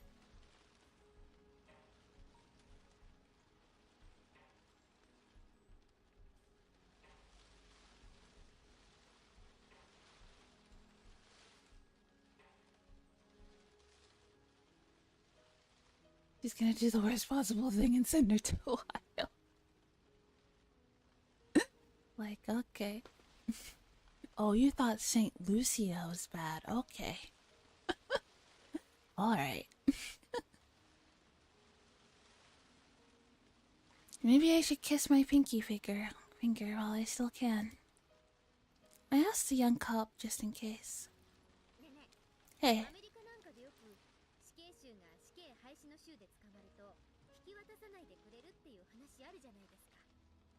Did you know that, in America, if a condemned criminal gets arrested in a state which has banned capital punishment, they'll refuse to surrender him to the state prosecuting him if that state hasn't banned it? Ew, strawberry. I don't know if that's true or not. Huh? Maybe it was too difficult for him. He looked puzzled. A glossy black car was waiting for me in front of the police station. A few men from my dad's office bowed to me. It's been a long time, Sion-san. Where's Kasai? Kasai had been helping me ever since my escape from the school. They won't allow him to walk free. How's Sis doing? Does she have something to say about this? That guy's got a single brain cell bouncing around in there like the Windows Movie Maker logo. Wait, not Kasai. Kumagai. We were only told to bring you to the main house. Please ask her when you get there. After saying that, he escorted me into the car. A man sat on either side of me. Obviously, they didn't want me to escape. Thinking of Satoshi-kun, I looked back at the police station. Hold on tight, Satoshi-kun. I'll grin and bear it too. The car started off roughly.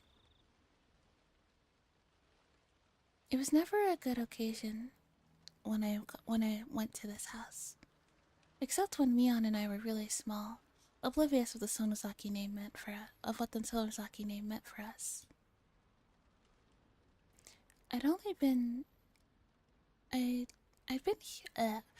I'd been here only when I had to attend boring family councils. The cars parked behind the house. Raiders weren't allowed in through the main gate. I got out of the car. It looked like Sis would be the only person to receive me. I almost spoke to her casually, but her cold gaze froze me before I could. It's been a while, Shion. I never expect to see you, other than on New Year's. It gave me chills to hear her greet me in that cold manner. It's a pleasure to see you again, Mion-sama. I feel overjoyed to have the chance to see you, other than on New Year's. I responded, trying to sound likewise. Our leader is deeply upset.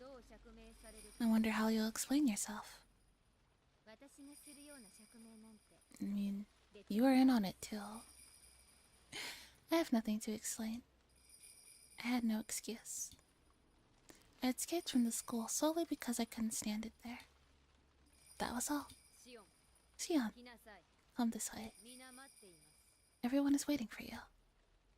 Mion escorted me, and the others followed. And we went to the garden, not into the house. As we passed through the huge yard into the woods, I realized where she was taking me. When we were little, we'd never go near these woods. I had a vague idea of what was in the back of them. I had heard there was a hidden entrance to the underground torture room, where they used to punish the enemies of the family. The more heinous rumors I heard about the family, the more credible those rumors seemed. Well, I wasn't completely certain about any of that.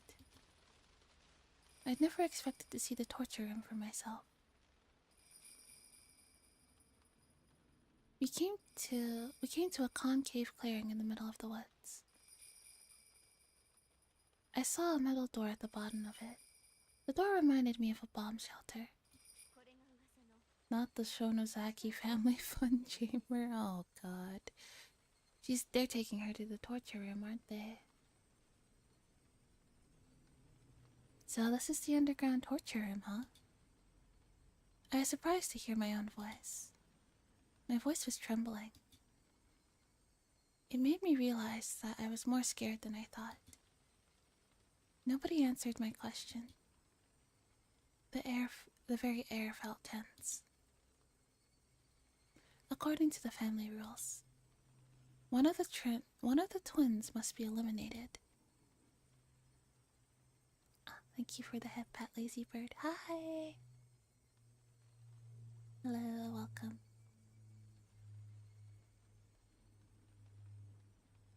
Was I finally going to be eliminated? I realized I had been underestimating my punishment. I wasn't aware of the real terror until now. Bruh. I just thought I was. Beyond the steel door, the air had an intimidating smell. Me lower the sound of the channel of the sound alert so it's not too jarring. Beyond the steel door, the air had an intimidating smell. This really was happening to me. I shouldn't allow myself to give in to fear. I felt like saying something rude, but my lips were dry, and my fingers were fidgeting. I was escorted to the narrow hallway and down a few sets of stairs. There, I saw another huge steel door. So this is the place. It was spacious and utterly odd-looking room. The room had two sections that looked completely different. One side looked like a lounge. I saw several high-ranking members of the family council sitting on cushions there, looking expressionless.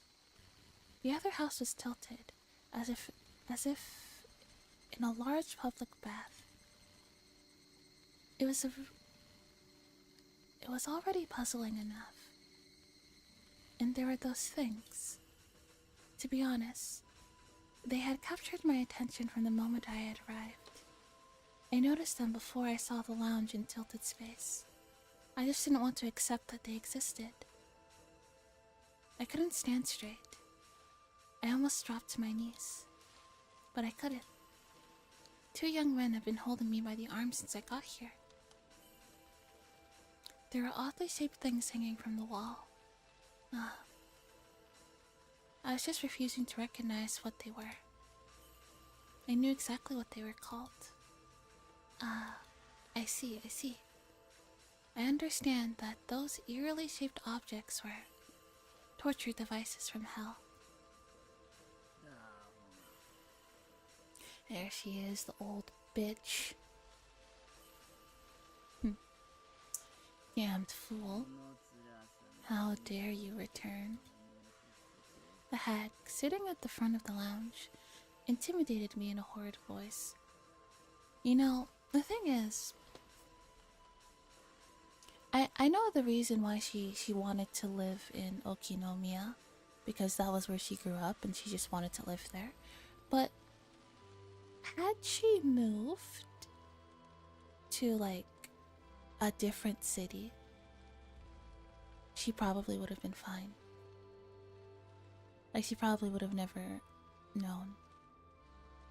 You know, all she had to do was just wait it out. Just wait it out until the old woman died, right? Look at her. Look how old she is. She got like what? 5 years left? Being generous.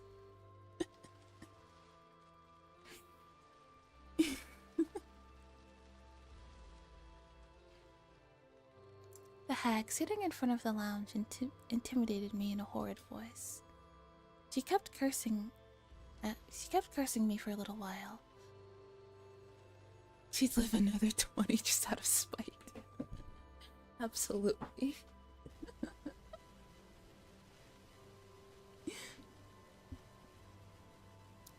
But she was so incensed that I could barely tell what she was saying. I knew what she was trying to say, though. The hag was willing to forgive my escape from the school. But once I revealed my identity to the police, she had to step in. Oh, okay. So she didn't really care that she left the school.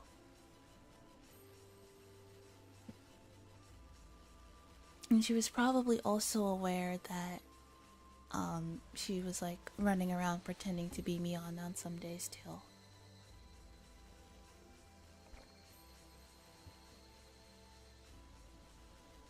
Since I disobeyed the family rule, she, as the leader, was forced to punish me. Moreover, there was one thing that bothered her more than anything else. The fact that I covered for Satoshi-kun. The Hojo family had been seen as traitors to the village ever since the dam conflict. Satoshi-kun is still considered one of them. She couldn't accept that I was connected to him. To me, this was a bit unexpected. I'd escaped from the school the hag put me in, and while I believe that she was upset, that was what she was upset about. Honestly, though, me mom there can try to act as tough as she wants, but she's one good sneeze away from the forever lock.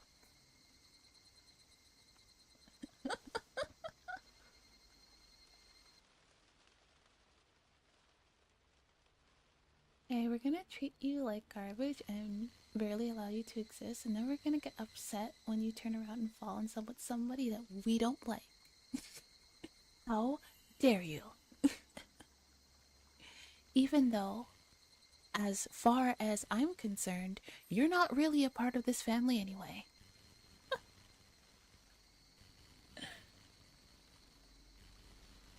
Why does she have to just let her do what she wants, as long as it doesn't directly affect whatever going ons you guys have? But the fact that in fact, she said that she was most uncomfortable with my connection with Satoshi-kun. Always hated this part of the Sonosaki family. It's such BS. It is. Yeah. I couldn't believe this. Of course she knew. Of course I knew that Satoshi-kun's family was persecuted for their betrayal. But I didn't think that Satoshi-kun was also burdened with that responsibility. He has nothing to do with that. I understand that his parents were ostracized, but he shouldn't be. Shut the hell up. Hey, careful, Grammy. Don't get too worked up now.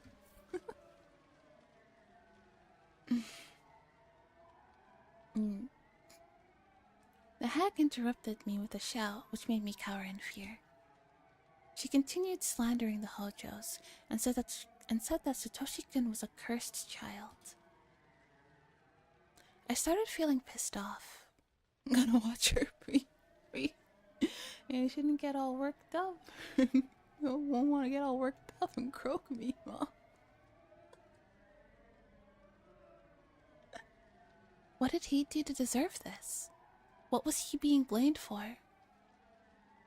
Yeah, it's his fault that his family was very poor, and they're like, yeah, okay, I get the dam project, I get that we've lived here for generations and whatever, but I would like to have money to eat and to live comfortably with my family. So if the government is gonna give me money to move somewhere else, I'll just do that.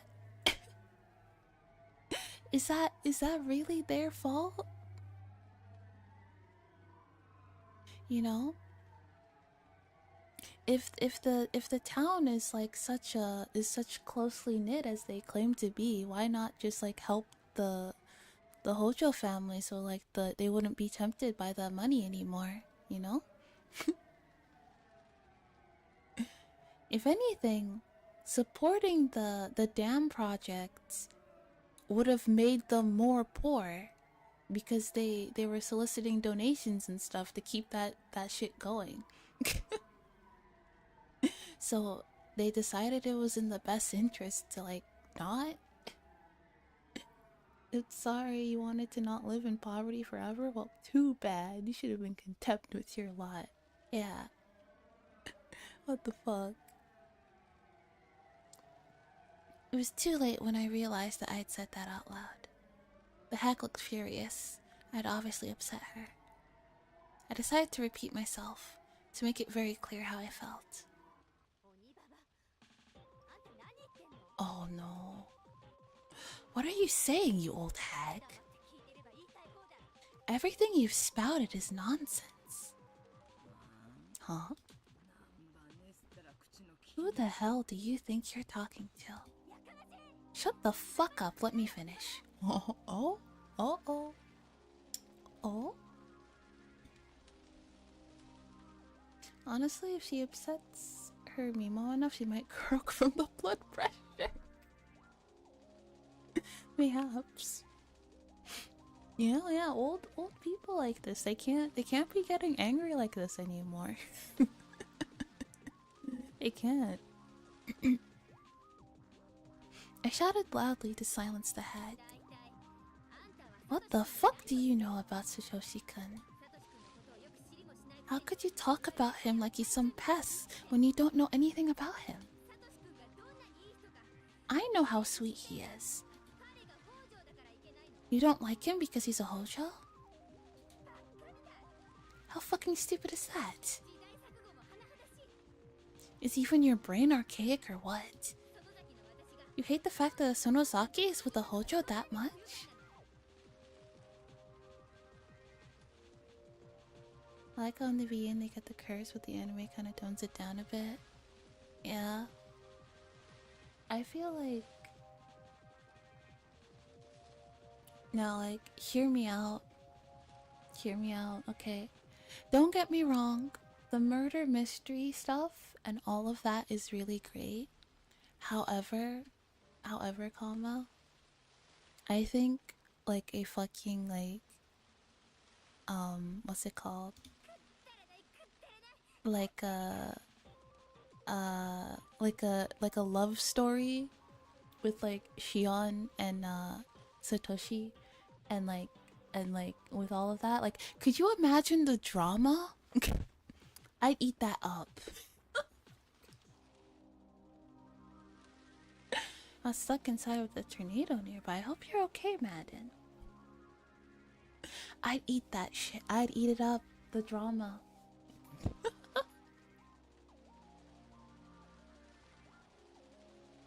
You died? Oh no. That would be insanely popular these days. It would. It really would. I'd can you imagine the tea?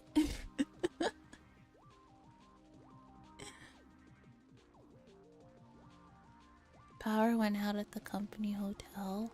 Oh no, that's spooky. It might be haunted. It's not just stupid, it's beyond stupid. Have you finished Higurashi once before? If you have, you should check out the newest manga. It's full of soap opera stunts like that. I have not finished Higurashi before. This is my first playthrough of the visual novels. No, it might have something to do with a tornado. Well, who's to say the tornado is not also haunted?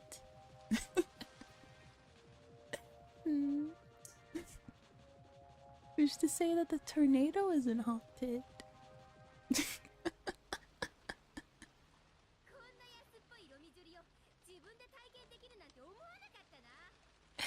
Boy, I never expected to feel like Juliet.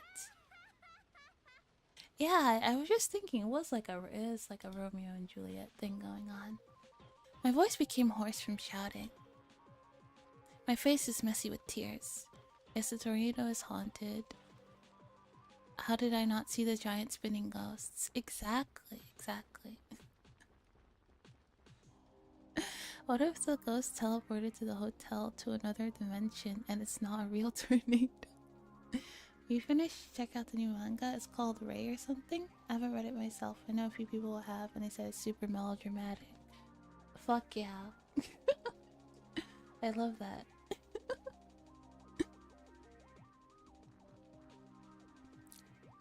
No, don't go out. The silent, not the Silent Hill tornado. No. Don't go outside. It's dangerous.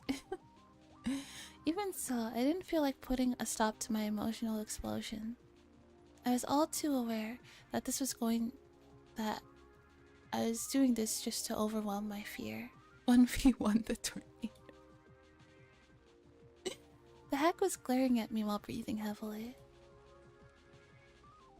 I glared back at her as fiercely as I could. Eventually, I realized that her sticking point was my relationship with Satoshi-kun. So she probably wouldn't really care about anything else. She wasn't only upset that I had a mere connection with him. I see. Looks like Mion mentioned that too. It was as though Mion was wearing a mask. She didn't budge under my penetrating glare. That was what the hack was really unhappy about. The fact that I was in love with Satoshi-kun. Love in quotes, but you know, go off. Go off, bestie. You go get your mans.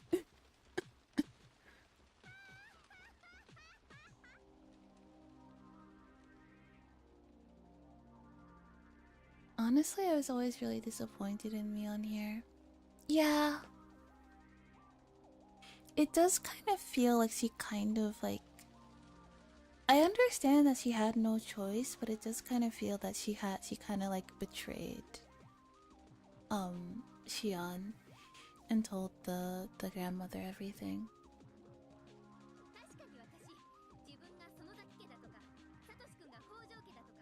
I don't give a shit about his family background or my own. You going to bed? Good night, Madden. Sleep well. Stay safe. Even if I had no choice, I'd go down swinging for my siblings if it came down to that. Honestly, yeah, I can't imagine like... I can't imagine like saying like throwing my little sister under the bus. I can't imagine doing that.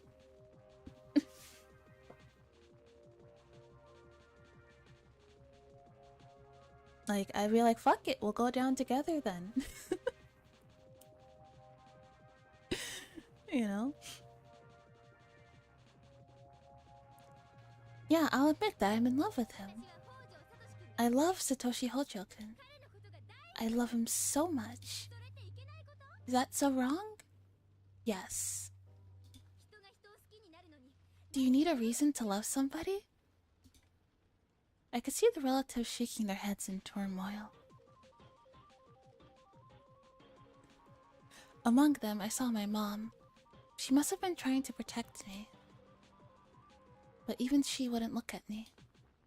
Instead, she looked silently at the floor. Did you guys in the back hear me? Am I wrong? You'd know how sweet Satoshi-kun is in an instant if you bothered to get to know him. What a bait. Honestly, yeah, Satoshi is a good boy. He's a good boy.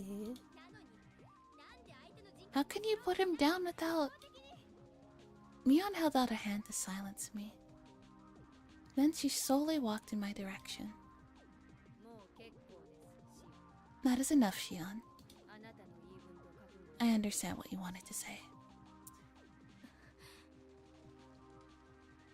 Mion put her head close to mine and whispered. Shion, I know how you feel. But you can't go back after coming this far. You have to pay for what you did. You have to pay for the heinous crime of having a crush on a boy who grandma doesn't like.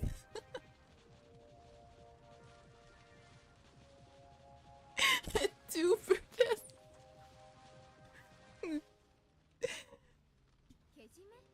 What did I do? Why me? Boys are icky.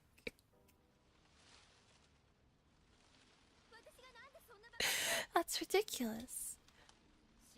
Shion's face turned cold again, and she calmly told me, You're probably right. But this is Hinamizawa, and we are Sonozakis, as I'm sure you understand. Oh, you are still here, Cody. I didn't know you were still here. I thought you fell asleep. Hi. We are the leaders of the three families. And you are the twin sister of the successor, Mion Sonozaki. Yet, I interrupted her.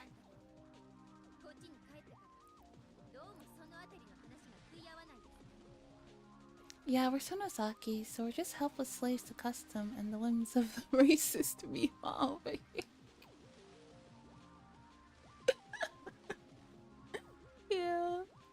Or like, maybe not like classist, I guess. I love that I'm using the old model. Do you guys like the old model better? You like it better, really? I feel like it looks kinda... I like both, but I do kinda like the old one better. I see. I see. Okay. I guess I can use this one more then. Yeah, a lot of you guys have been saying that you guys that you prefer this one. So I guess I'll just go with this one then. For now. We haven't agreed on that matter since I came back. You're full of this reputation shit. Like the old one too, you know? You think it suits me better, is that it?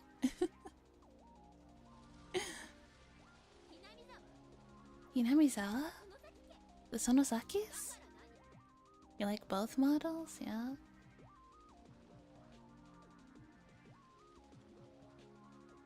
Yeah. I mean, I was starting to miss using this one too, actually. Sonozaki, so what? I don't give a fuck about... Listen. Mion interrupted me, just like I did her. How many people did you depend on to start your new life in Okinomiya? Chill shot through my spine. Kasai-san is in the cell at the back. Well, why Kasai? I knew why, of course. The moment I got caught, those who helped me were destined to meet the same fate. We were all subject to the punishment of betrayal.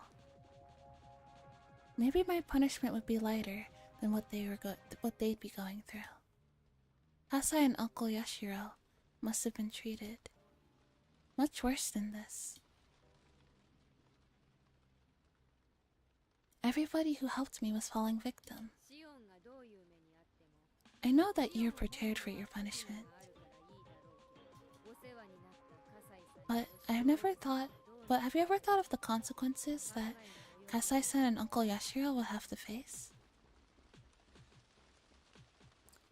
My head rapidly cooled down. My aggression was all used up. I should be able to wear whatever punishment they'd bring on me. But I resented the fact that I'd be putting people who supported me at risk. Shion. Apologize to Granny. Fuck that bitch. Fuck that bitch.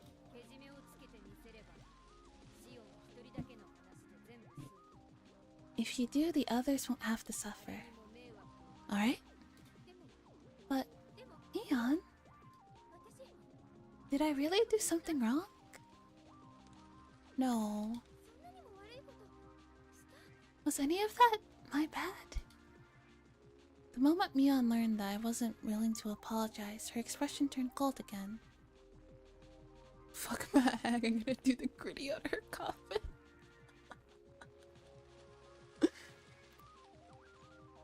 She turned her back to me and returned to the lounge. I talked back to the hag in a really harsh manner. I told her that I didn't do anything wrong. Yet, I'd involved many people who I owed so much. It went without saying. This was my responsibility. I was the sole person to blame. And no fault lay with them. Yes, Kasai and Yashiro-san were blameless, just as Satoshi-kun was. How dare Mimon be told no for once in her prehistoric life? How dare someone disagree with her for once? But then, as if she read my mind, Mion turned around and gave a slight nod. It was possible that something was going to happen to Satoshi-kun. On top of Kasai and Uncle Yashiro. Wait, sis. That can't happen. Shikoshi-kun, I mean, nobody else should be punished. Please forgive them. What is it, Shion? Tears rolled down my cheeks. I no longer cared about my pride. I'm sorry. I was wrong. Please forgive me. I should have said what the hag wanted to hear. Yet, she still looked unsatisfied. Maybe that wasn't too surprising. I just denounced her so badly in front of the relatives. She wouldn't forgive me so easily. Just then, Mion spoke as the successor. So, Shion, how do you propose to pay for this? Pay? What do you want me to do? I hate this scene so much. How dare she fall in love? How dare you? A heinous crime for having a crush on a boy that grandma doesn't like. And it's not because the boy is a bad person. It's because of stupid political shit that honestly doesn't really have anything to do with you. Because you're not like in the family like that. So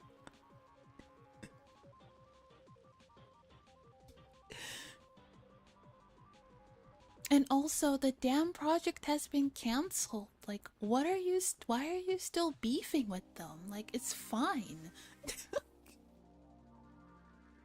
Damn project, at this point the damn project has been cancelled for 3 years.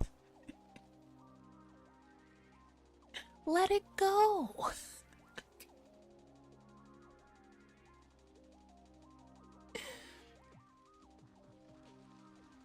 Nothing would be scarier than being told to pay up while standing next to horrid-looking torture devices. I was completely terrified.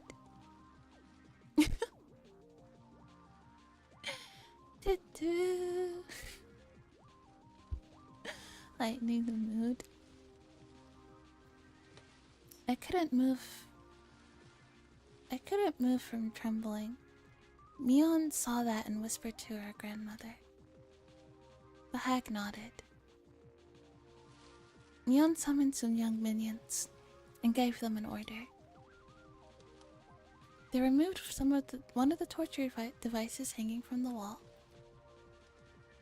then set a table in front of me and put the device on top of it.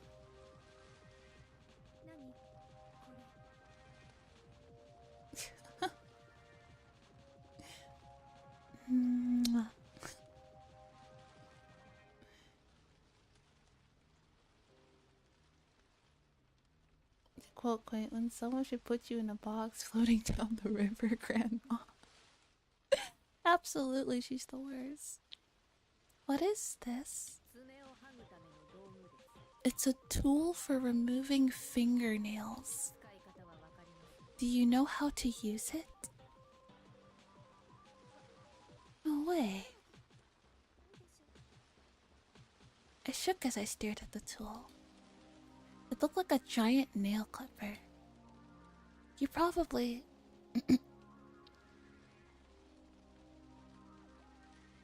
put the part that looks like a beak between your finger and fingernail, pulling them apart as you squeeze the handle. Don't worry, they grow back. I mean, yes, they do grow back, but still. Ouchie. The chills ran up and down my spine when I imagined that.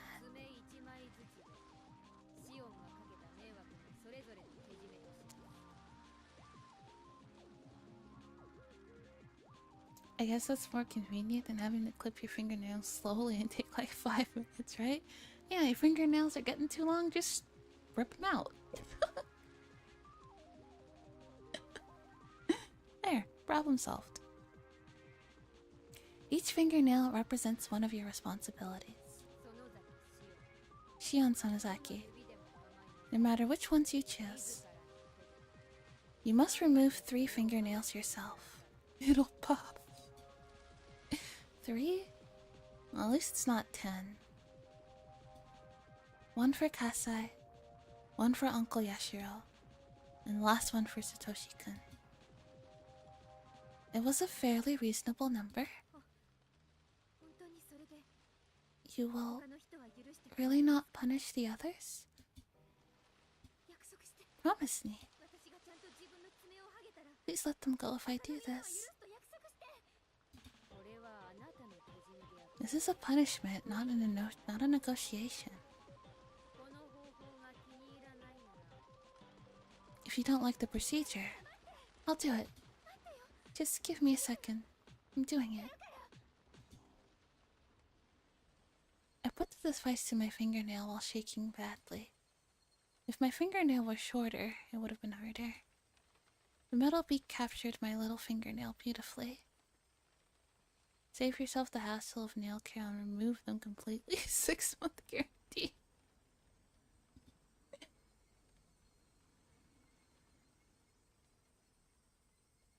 So, like, they're not even gonna confirm that they'll leave them alone if she does it? What a bunch of cucks.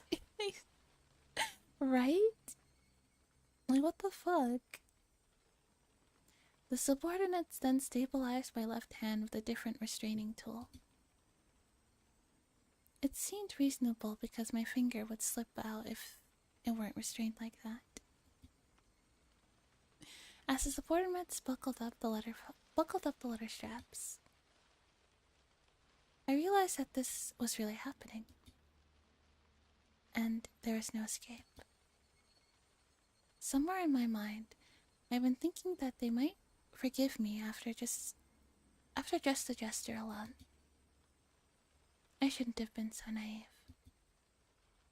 The emotions I've been holding back appeared in the form of tears and kept rolling down my cheeks.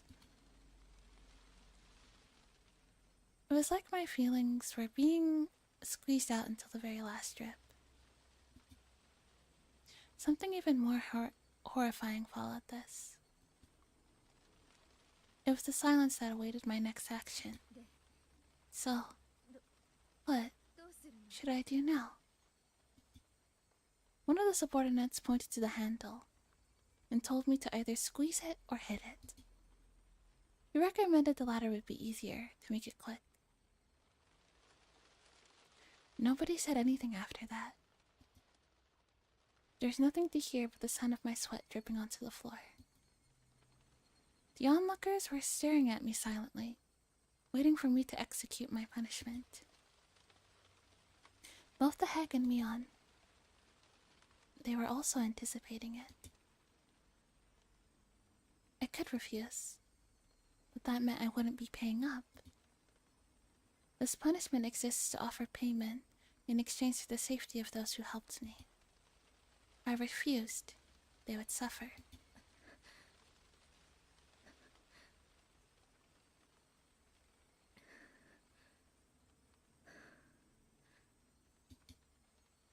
I started breathing heavily. I knew that if I did this, the others would go free. This was, if you thought about it, quite a good deal. If it weren't me, it wouldn't be just 3 fingernails. If it were Kasa, he'd have to sacrifice his whole finger, or something even worse. I knew that. It was my selfish desire to get away from that school. Why did Kasai have to suffer because of that? I knew that.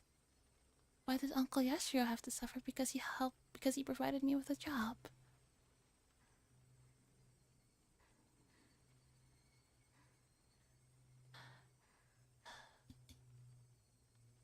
I knew that the hag and the other relatives still hated the Hojo. So I didn't know what they'd do to Satoshi-kun if I didn't do this. Would they bring Satoshi-kun here and tell them to do the same? Would they tell them to remove his fingernails in exchange for forgiving me?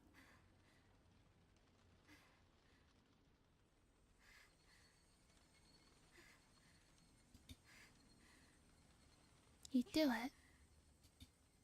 He'd sacrifice himself with no hesitation in order to save others.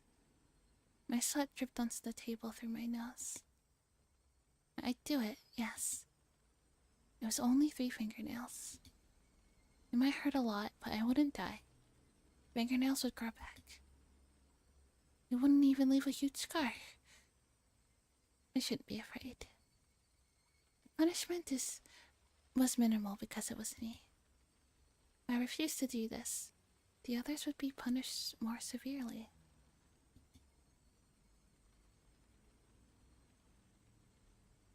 I wouldn't let that happen to Kasai. I couldn't let that happen to Kasai, Uncle Yoshiro, or Satoshi-kun. I was the only one who should be punished. So, I just need to bear the pain.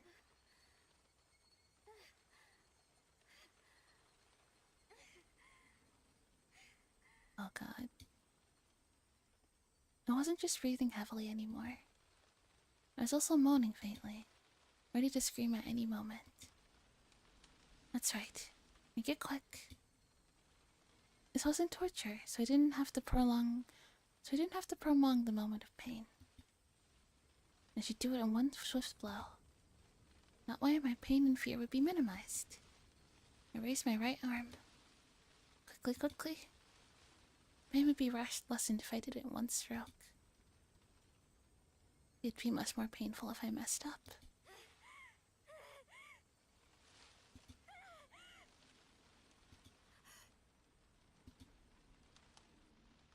I held my breath. I felt as if my body was frozen. I was choking. The chills crept up my spine. Don't be afraid, Shion. What kind of evil old windbag would just sit there and watch your precious granddaughter have to do something like this? Right?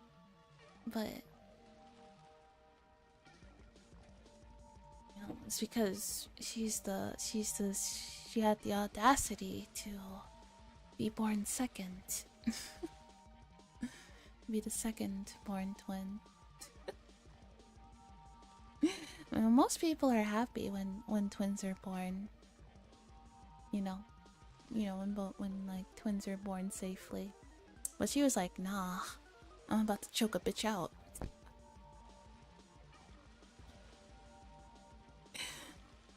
Fingernails are just a tiny fraction of the whole body.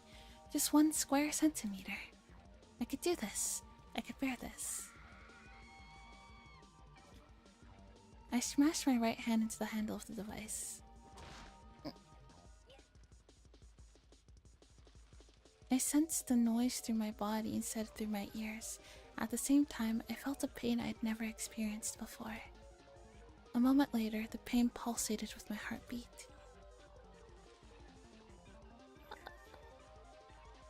I clenched my teeth. I felt like my teeth were cracking. I tightly shut my eyes. Until my eyeballs got squeezed up. Pain wouldn't fade.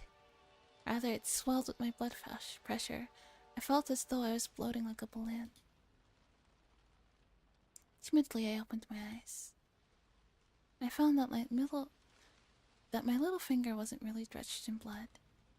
It was bleeding, but not much. Certainly not enough to explain how much it hurt. My fingernail was open, just like the hood of a car. I couldn't believe what I was seeing. It was overwhelming. It occurred to me that I'd only done 1 out of the 3. Did I have to repeat this 2 more times? Did I have to remove the nails from my ring and middle fingers as well? I looked at the hag at Mion begging for mercy, but they were just silently staring at me. because of the nerves and etc. So it's a horribly painful thing. Oh yeah, there would be a lot. There are a lot of nerves in your hand, aren't they? Oh shit. Oh fuck. As if the show had only just begun. I saw no hint of mercy in their eyes. They wouldn't be changing their minds. Since they said 3, it had to be 3. They wouldn't forgive me until I removed 2 more fingernails. Neon, look, isn't this enough? It really hurts, you know that?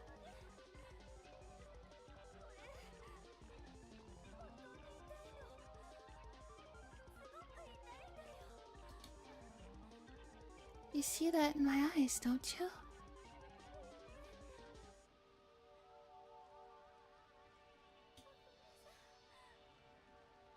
It really hurts. Mion answered, still wearing a cold look. Shion, you can't keep going? She didn't mean that it was sufficient. What she meant is that the others would have to take the remaining punishment if I didn't. I knew that, I really did know. I'll do it. It's easy. You sadists. This doesn't scare me. It doesn't hurt.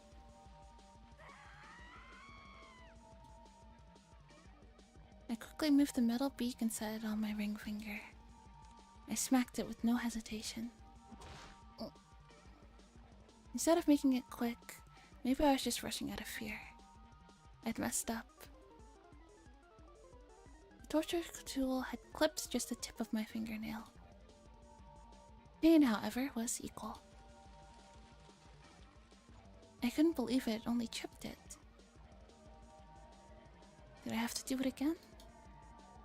Did I have to continue removing the nail from my ring finger? That much pain again? Again? Shion. Well, I don't want to do it. I couldn't bear it anymore. I started crying shamelessly. I can't take it anymore. Too painful. Forgive me, please. I'm sorry, I apologize. I'm sorry, I'm sorry. I'm sorry, I'm sorry, I'm sorry. They didn't seem to hear my voice. It felt as though there was an invisible barrier between us. They showed no mercy. They were just here to witness this ritual. So rather than sympathetic, they looked amazed by my screw-up. Mion walked up to me and whispered to my crying face, Shion, there's just a bit more to go. Hang in there. No, no, no! I can't do this. It really hurts. It really does.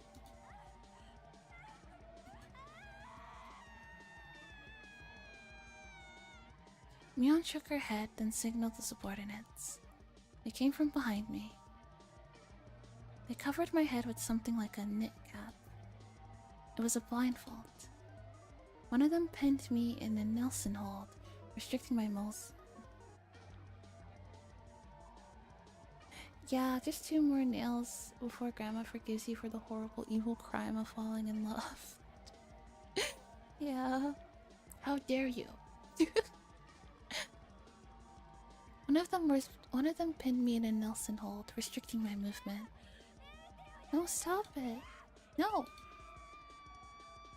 I couldn't overpower the guy behind me. Then I felt something strange on my left hand. The other guy was doing something with the torture tool. He put the metal beak between my ring finger and its fingernail. Mom, help me, Mom! Oh my god. My left hand was fixed in the restraints, so I couldn't put up much protest anyway. But even that left hand was pressed down by his rough palms until it hurts, robbing it of the freedom to even tremble. Rion may have more red flags than six-packs, but she didn't deserve this. She did not. At this point, she hasn't really done anything to warrant this. They had no hesitation.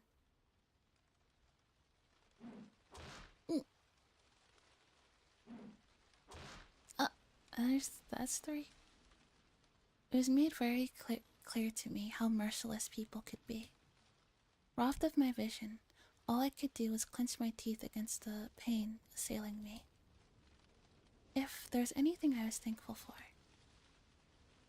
it was that he was well practiced and ripped up both of their fingernails off cleanly.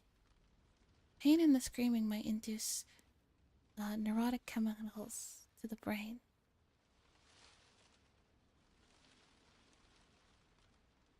Not like she went up and started whacking the whole head with a 2x4 or something.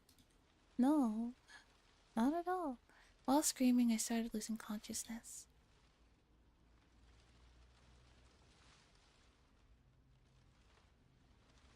Is that the end of the chapter, or is that a scene break? Maybe she should have hit her with the 2x4. Honestly, yeah.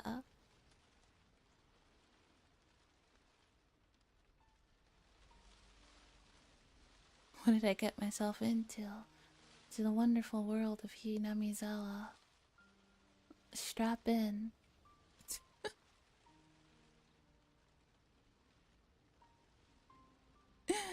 I woke up. My memories were missing. I couldn't remember how I got back to my room. A new pedicure technique. I held my head with both hands. My left hand was bandaged. The fingers that had their nails removed had swollen like hot dogs. Good night, early. Sleep well. I've paid with those 3 fingernails for what I did. The hag had said something after the punishment, but I didn't remember any of it. I was taken to a hospital in Okinomiya.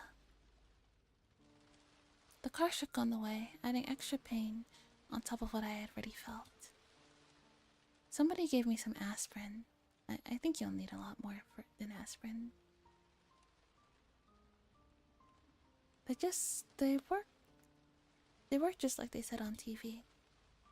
But they didn't last more than 10 minutes. I swallowed the pills without water. While I was spacing out while waiting in the lounge, I showed up. He probably came back to check if I was alright. I obviously wasn't. He must have understood that from my bandaged left arm dangling from my shoulder. Hasai, on the other hand, looked just fine. At least on the outside. Aspirin? Fuck that, give me morphine, right? Yeah, we just removed your fingernails. Here's some baby aspirin.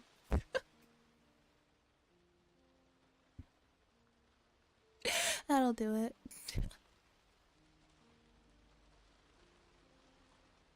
You just missed that whole scene, didn't you, Fire? So much to explain. Basically, Shion did a thing that her grandmother didn't like, and in order to atone for that, she had to remove 3 of her fingernails back to back. I was relieved that my sacrifice had meant something. Kasai didn't say anything. Yeah. I mean, her family does have ties to the Yakuza, so yeah, it makes sense. Yeah. Kasai didn't say anything. I couldn't tell if he wanted to tell me something or not because he looked so emotionless. Kasai. Yeah? He paused shortly before answering. I could tell he was upset. I didn't regret revealing my true identity in order to protect Satoshi-kun. But I hadn't wanted Kasai or Uncle Yoshiro to be hurt. I had been contradicting myself. 吉郎おじさんがどうなったか知ってます？ Do you know how Uncle Yoshiro is doing? いいえ、 No. Oh, したたかな方です。 I'm sure he's alright. 無事と思います。 Because he's strong. 後で謝られた方が Even いいでしょ so, you should apologize to him. Okay. I wanted to ask him about Satoshi-kun too. I wonder if he was captured or harassed by the Sonozaki family because of me. But I was hesitant to ask Kasai. After all, I had chosen Satoshi-kun over him 50 years ago. She might have had to do seppuku. Grandma, sounds like her grandma was probably like, back in my day, I would have had you commit seppuku, so... Kids today are so spoiled.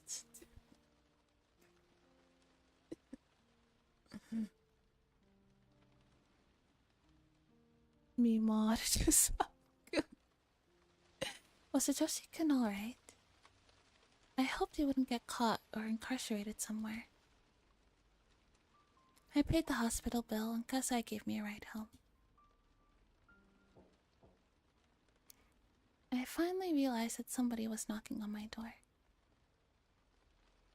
シオンさん、 Yon-san, 横になり続けるの it's not healthy to sleep so much. 大変です。 It was Kasai. He put some side dishes on the table, and we started nibbling at them. 気分は落ち着かれま How し do you feel? 落ち着いたというか、 Depressed. 落ち込んだというか。 Yeah, sounds about right. た。この数日間は Have you been resting? と伏せっていたんですか？食事はされていましたか？ Have you been eating? 冷蔵庫の中の残り I've been eating the stuff in the fridge. あとは天井。 Otherwise, I've either been sleeping or staring at the ceiling. Bed rotting? It had been 3 days. I'd just been laying down since then. I woke up every now and then in my shallow sleep, but didn't feel like getting up or thinking. I felt like I had been floating the whole time. My appetite was gone, but it come back with the smell of foods Kasai had brought. I wasn't able to think of anything to talk to Kasai about, so I just ate silently. 昨日、ミオンさんから連絡があ I りま got a call from Mion-san yesterday.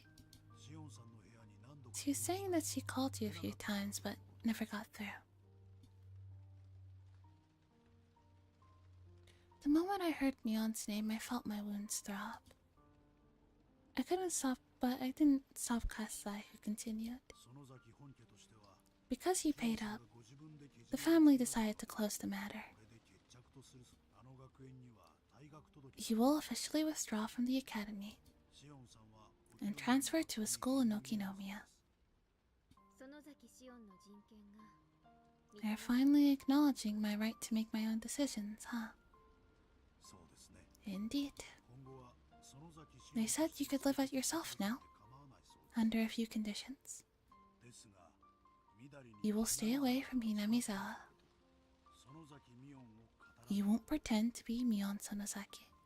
人前にみだりに姿を現さないこと。 You won't show up in public places, and so on.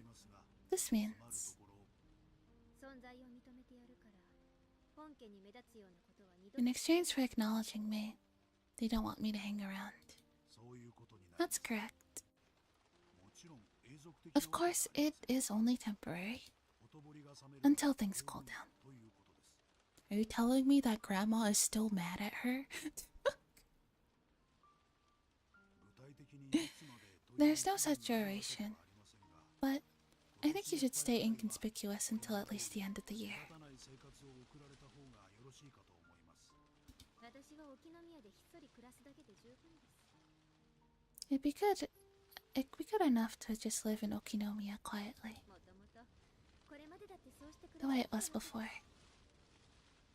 As I put on a sad smile, I smiled back at him likewise. Before the conversation ended, I should ask him what I wanted to know. サトシ君はどうな How's Satoshi-kun doing? I wish that Kasai would assure me of his safety right away. But he didn't answer like that. 葛西 Kasai, サトシ君は無事 is な Satoshi... is he alright? シオンさん Shion-san. Kasai put his Ch.6 down. 本家から The family 北条サトシ君の wants you こと to は forget about 忘 him. れろとことづかっています Fuck the family. 何それ What?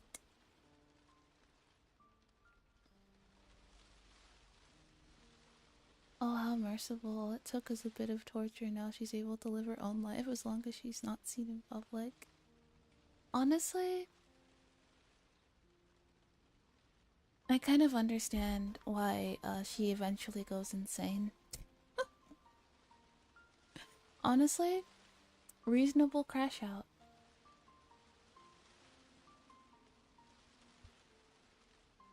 After all of this shit, I think it's fair. シオンさん Shion-san, あなたと喧嘩はしたくないんで I don't want to get into an argument with you, so I will not get into the details. 本家からの言葉を I'm only relaying to you what the family wants. 何 What are you talking about? 葛西 What details, Kasai? Kasai pretended as though he didn't hear me and started eating again. Yeah, it turns out you treat somebody like garbage their whole life and torture them, they might, I don't know, take particular offense to that. Oh! James Bond, thank you for the raid! Hello! Welcome in, everyone. I'm Koala Amai. I'm a dream delivery ASMR artist.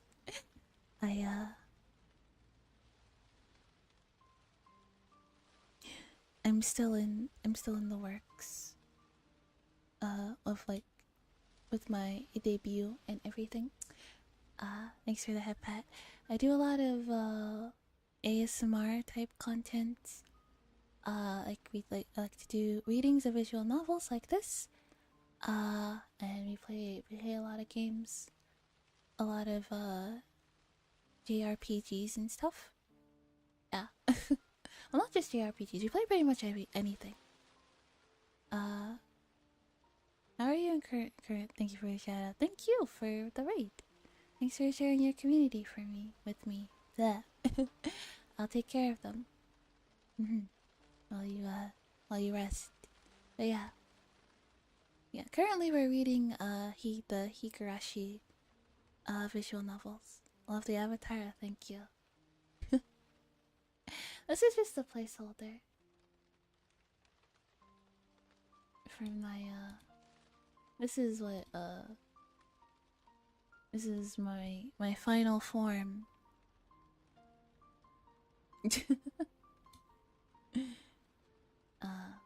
Yeah. Yeah, it's so cute. Yeah, I love it. One day I hope to have a model with that design. Yes, hello, hi. welcome in, raiders. Yes, hi, hello. Chapsel. Thanks for thanks for becoming a pack rabbit. Welcome in.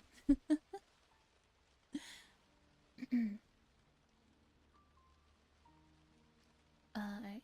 Where was I? I'd never seen him get so stubborn like this. The Sonosaki family had been using the Hojo family as a scapegoat. They must have concluded that a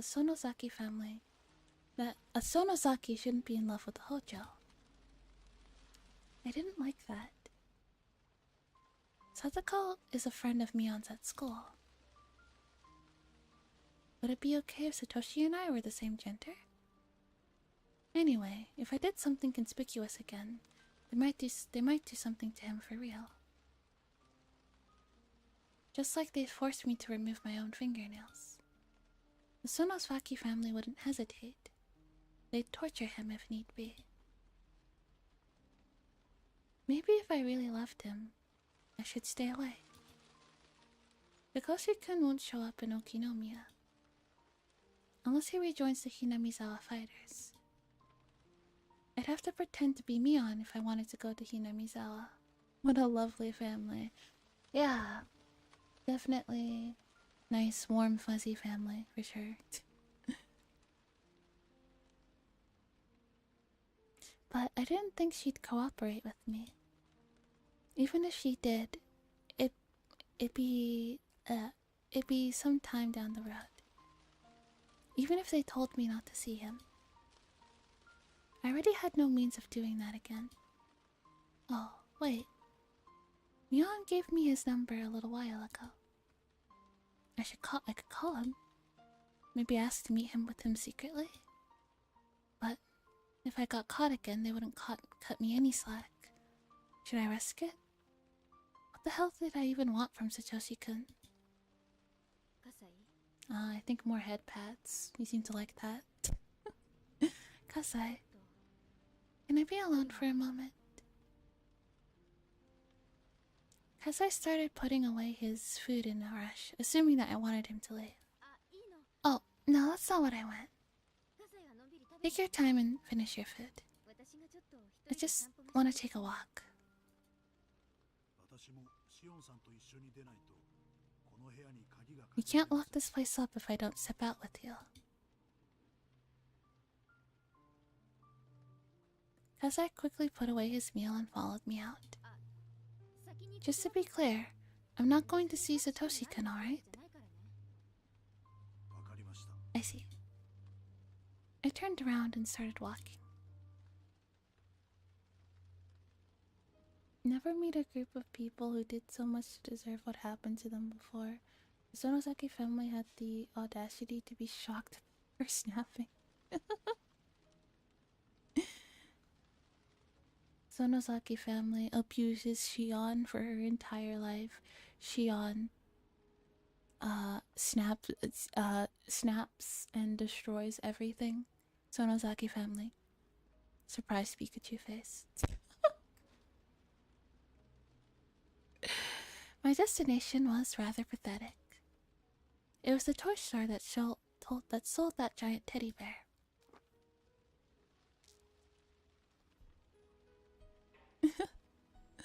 Literally, though. I couldn't deny that I was somewhat expecting Satoshi to pass by there. I couldn't stop myself from looking at the faces of passers-by who resembled him. I looked into the store's window. The teddy bear was gone. サトシ君おめでとう Congrats, Satoshi-kun. 買えたんだね Looks like you were able to buy it. His evil aunt had died and his wicked uncle was living with his mistress. Satoshi-kun succeeded in fulfilling his duty as a big brother by buying his little sister that huge teddy bear. There was nobody left to hurt him. He was free from his tiresome efforts. He was completely free from pain. Over time, he retrieved his smile, and he'd go back to being the Satoshi-kun I love. But I wouldn't be there with him. I heard a car honking. I didn't think it was honking at me at first, but it was so persistent I had to look up. The person waving at me from the car was Irie. He was waving at me, all carefree, oblivious to my feelings. Sonosaki-san, long time no see. Oh, are you meeting up with Hojo-san? いえ No, I'm not. I know he looks into that store windows all the time, so I assumed you were expecting him here or something. いえたまたまここ No, I'm just passing by. 買えたみたいですね Looks like he was able to buy that teddy bear. Irie seemed to know about the teddy bear as well. He smiled upon seeing its empty display case.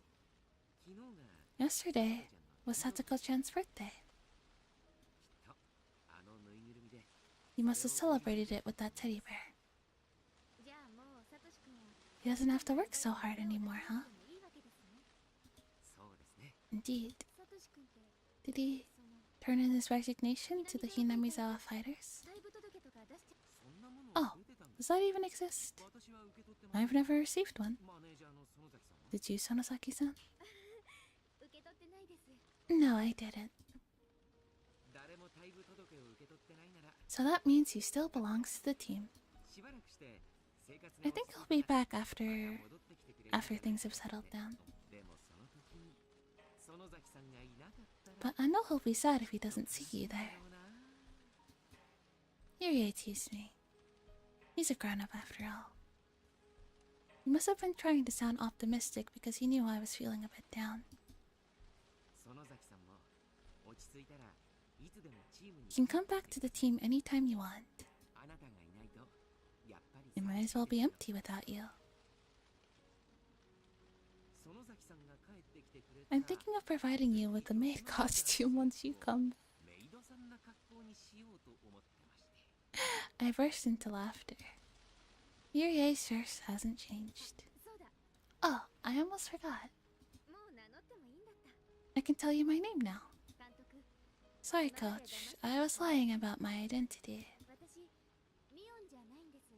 Yurie, let's tone it back down to a 5, buddy. I'm not Mion. I'm her twin sister, Shion. I've been pretending to be her for a few reasons. What?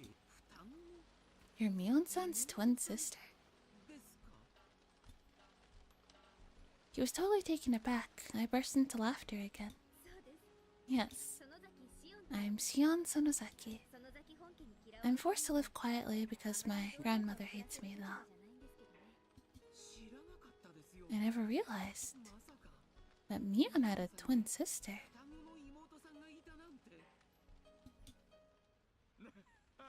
Oh. Same here. Suddenly, a loud voice interrupted us. The voice sounded mean and greasy, unlike Irie's. It was him. Oishi. Hello, Dr. Irie. Thank you for your cooperation last night.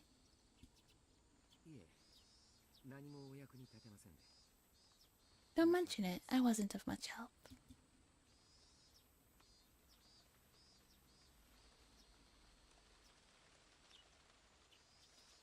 I'm getting the 4 heavenly kings or whatever the hell Kokichi calls them. Tomitake gonna roll up next.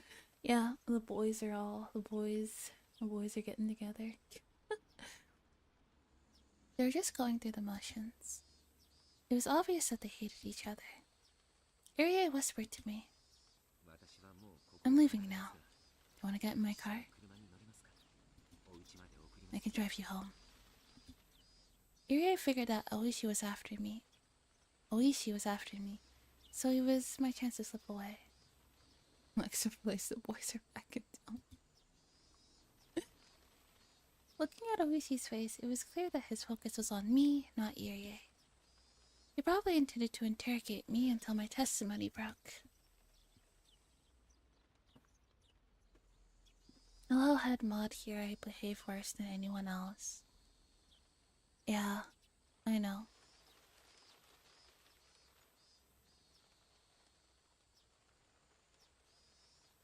I was sure I could talk my way out of it.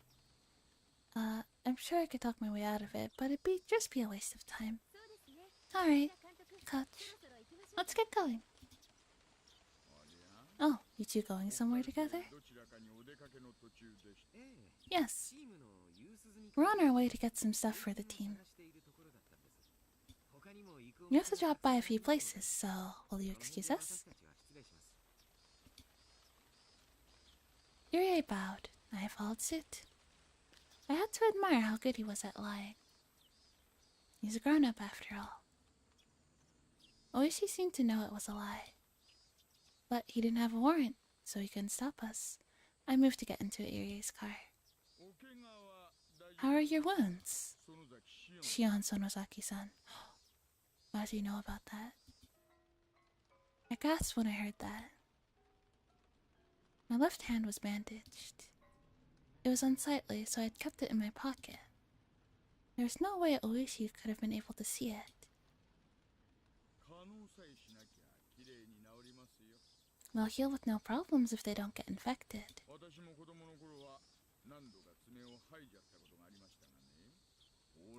Good night, Fire. Sleep well. I tore my fingernails off a couple of times myself when I was a kid. Hydrate? Yeah, I should drink some water. Thank you.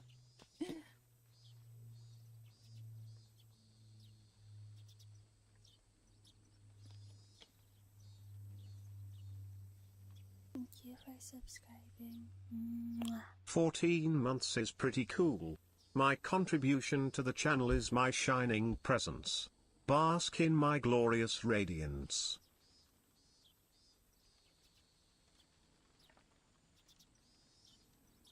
Bruh.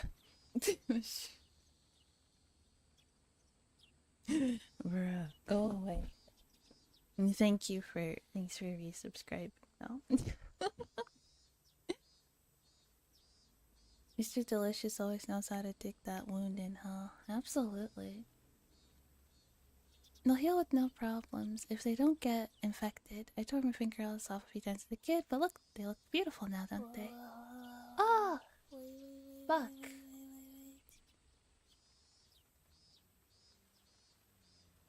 There's an ad coming in. Oh, whoopsies. But, thank you. Thank you. Sorry, I didn't mean to say fuck. I'm sorry. Thanks for the raid. Demon Cat raid, thank you. Welcome in, raiders, and Koala my. No, I didn't mean to do that. I thought I wasn't expecting a raid. Fuck. Sorry. Thank you. Welcome, readers. I'm Koala Mai. I'm a dream delivery girl, ASM artist, VTuber thing. I do a lot of readings of visual novels. We're currently reading Higurashi, and we play different types of games. We're actually currently playing Danganronpa. Yeah.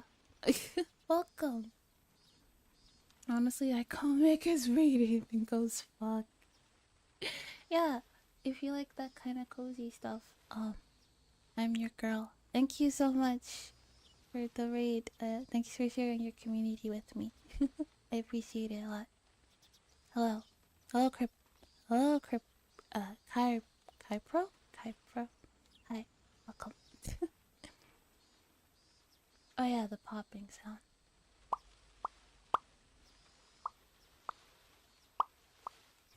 I'm not sure if that was satisfactory.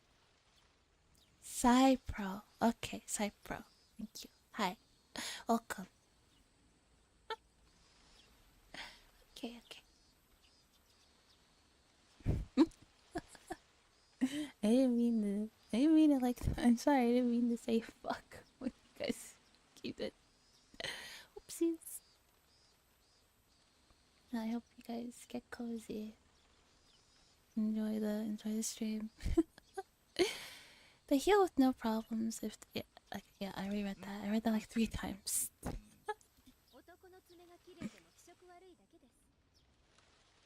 You go to third. Hope you have a great stream. Good night. Good night, Cypro. Sleep well. Men's fingernails shouldn't look beautiful. That gives me the creeps. Subs for everyone.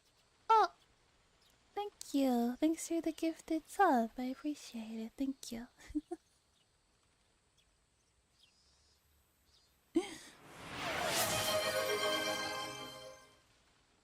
Men's fingernails shouldn't look beautiful. That gives me the creeps. Oishi stretched his hand and chuckled. He's supposed to be one of the best cops at the Okinomiya PD, and he knows all about the underground activities in the region. He must have heard about my payment from somewhere. Still, that happened in the secret basement of the Sonozaki main house. I couldn't underestimate this guy's sources. Thank you for your kind words. I'll be going now. Excuse us. Shion Sonozaki-san. Why don't we get coffee together sometime? はあ What? 何それ Are you hitting on me? ですか If you like. 遠慮します Sorry, 一日は有 time わ flies. ざわざ退屈な I can't waste my precious time on things that don't interest me. Ah, you got me there. George, you're like 14 and you're 50. Oh, you got me there. How about this then? You can leave any time if you get bored of talking to me. I won't stop you.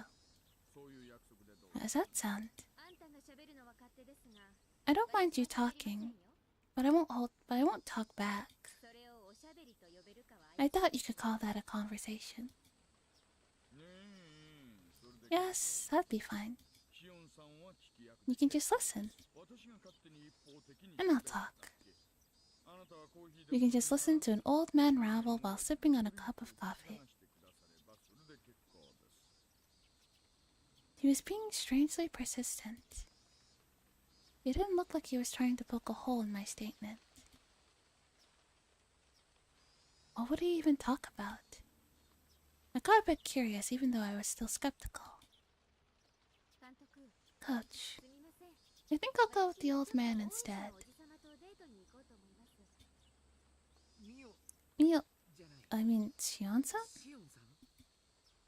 I winked at him and told him not to worry. Irie didn't insist. He got into his car and drove off.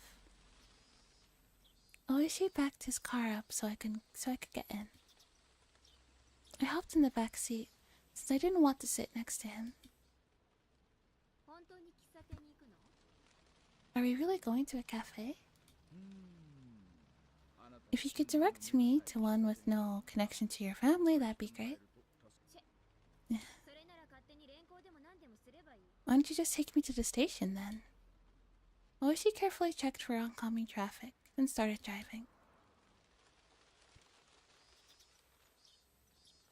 Oishi took me to the police station, as I thought he might. If he had taken me to a nice cafe, he would have scored some points. But whatever. I thought it'd be more convenient if we came here. You can still come if you get bored. 私を退屈させないように Try your best not to bore me then. 署内には腕組んで入ってあげましょうか Do you want me to go to the station and hand in hand with you? Oishi chuckled and got out of the car. He escorted me.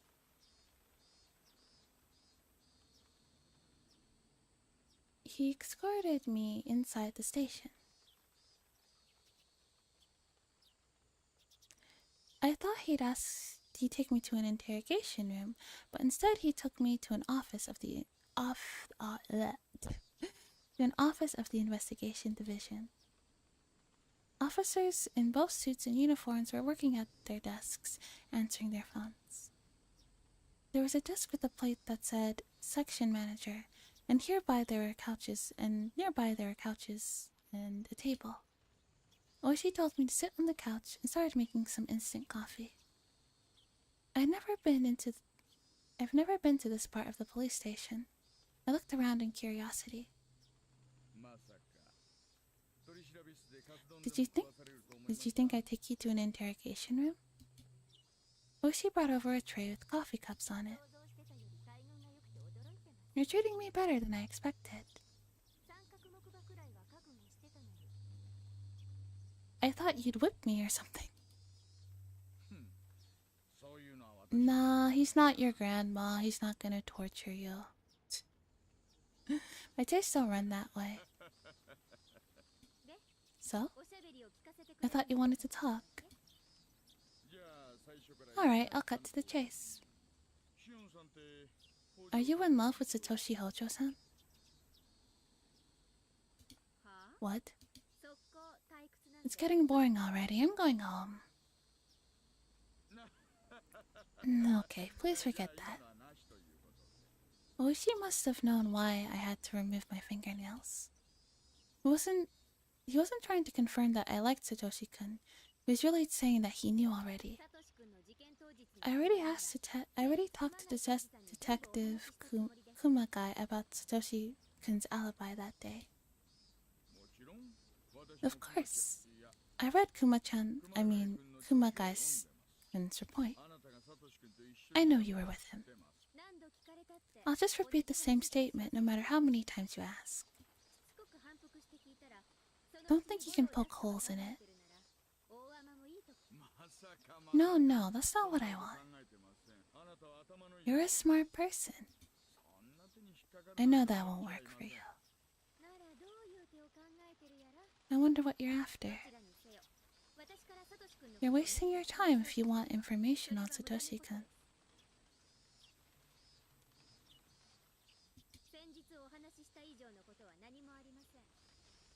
There's nothing more to talk about.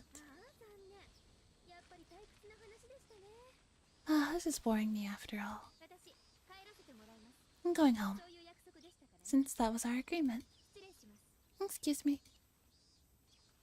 I got off the couch. Shion-san, I want to get Satoshi-san's alibi from you. I admit it. That's it then.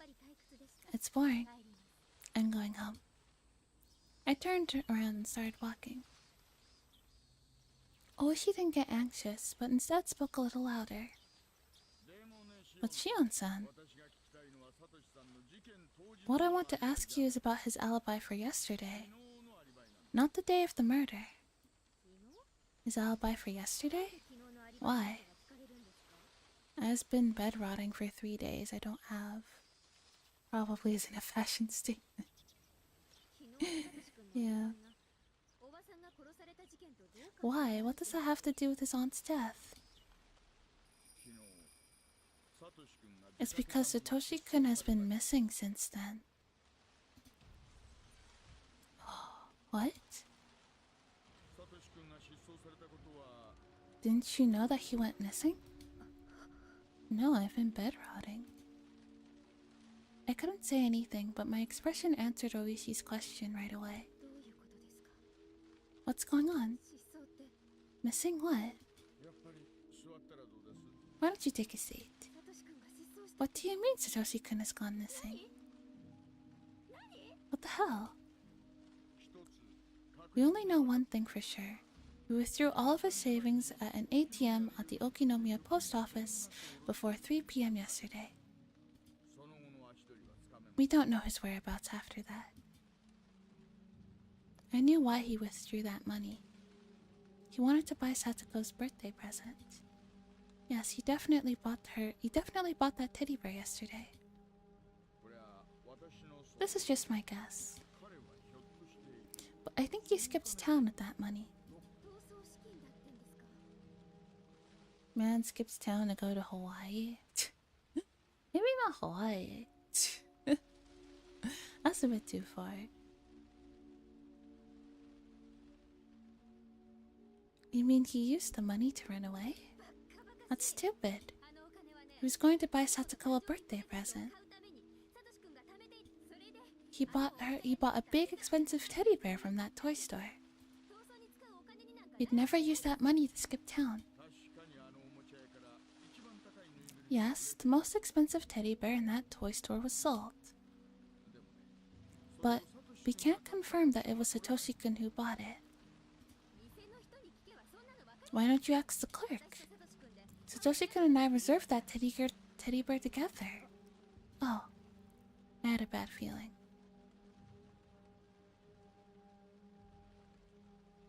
That the old man who was watching the store was sleeping when we were there.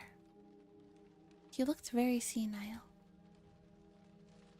So maybe he was also watching that store on that day, and even though Satoshi-kun had bought the bear, he didn't remember. Oishi put on a wise smile. It looked like he already tried to question that old man. Anyway, it's Satoshi-kun who bought that teddy bear. He must have saved just enough to buy it, so you shouldn't have been able to run away after. That's nonsense. Alright. Let's say you really did buy the teddy bear. Then why didn't he come home with it? At that point, I felt as though my heart turned to ice. Sagoshi-kun had been working hard to buy that teddy bear, even though he was under extreme mental and physical stress. After that, he finally managed to buy it. It's unthinkable that somebody else just showed up and brought the same teddy bear. The teddy bear was gone because Satoshi-kun bought it. Nobody else. If so, Sagoshi-kun should have given it to Satsuko. But though he bought a present for her, he didn't come home. He didn't come home? That wasn't possible. He would have gone straight home with that teddy bear. He wouldn't think of running away after buying the teddy bear. Even though Satoshi-kun wanted to run away from the police, he'd never leave without giving Satsuko her present. Anyway, it must have been Satoshi-kun who bought that teddy bear. I can say that with 100% certainty. Question was, why didn't he bring it home? The teddy bear was huge. It wouldn't fit into the basket of a bicycle. He might have brought some straps to tie it to his bike. He wouldn't have thought of running away on a wobbly bicycle like that. He necessarily had to go home after buying the teddy bear from the store, after withdrawing the money. Nothing could have happened while he was going between the ATM and the toy store. It was impossible. Nobody else could possibly have bought that teddy bear. Never. That teddy bear had been sitting in the showcase up until that day. Everybody could see it when they passed by. But nobody wanted it. It was impossible that it could have been somebody else. There should be no question that he went to the toy store after he withdrew the money. What about the route between the toy store and his home? There shouldn't be any question there either. Wouldn't have been able to do anything with that huge toy. He shouldn't have even thought of making a stop on the way. So he must have headed home, right after he bought the teddy bear. But nobody saw him after that. It was impossible then. It was simple then. Sagoshi-kun went missing on his way home from the toy store. He went missing? What did that mean? I was sure he killed his aunt. Man's got abducted by aliens? Mayhaps. Maybe he couldn't bear the pressure from the police. Was he resigned to the idea that the police were going to arrest him soon, regardless of my help? Did he decide to run away? Did he think that he should disappear until things cooled down, rather than get arrested? That was definitely absolutely impossible. It was impossible that he came to that conclusion on his way home from the toy store.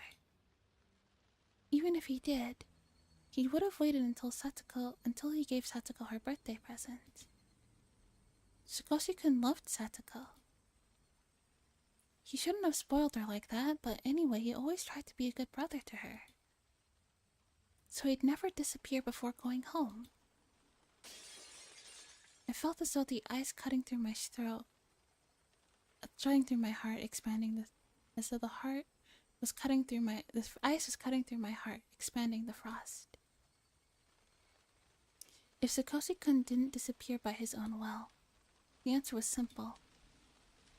Satoshi-kun disappeared by someone else's will. Was Satoshi-kun eliminated? Oh, she's gonna think it was her family. She's gonna think her family got rid of him anyway. That's really stupid, old man.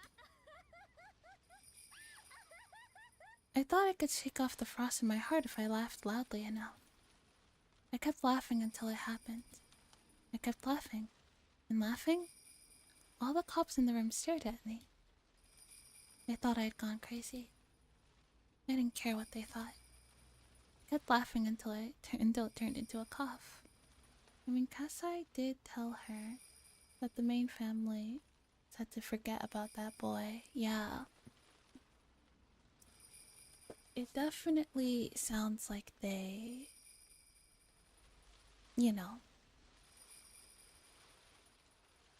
like they, like forget about him. We got rid of him anyway, kind of a thing.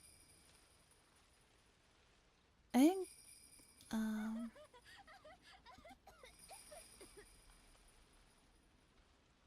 I finished laughing and took a sip of lukewarm coffee. I felt as though the frost in my heart had spilled all throughout my guts. I was chilled to the bone. I was freezing. My fingers shook as I held the coffee cup. Shion-san, please listen to me without interrupting. What I'm about to tell you is only a hypothesis.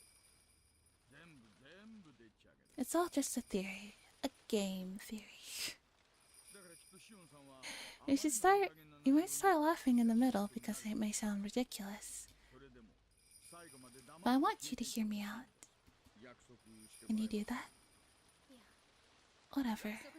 Just talk. I was feeling far too cold. My teeth were shattering. I felt as though my brain was frozen as well. I lost my ability to think. I couldn't do anything by myself. I could only do as Oishi told me.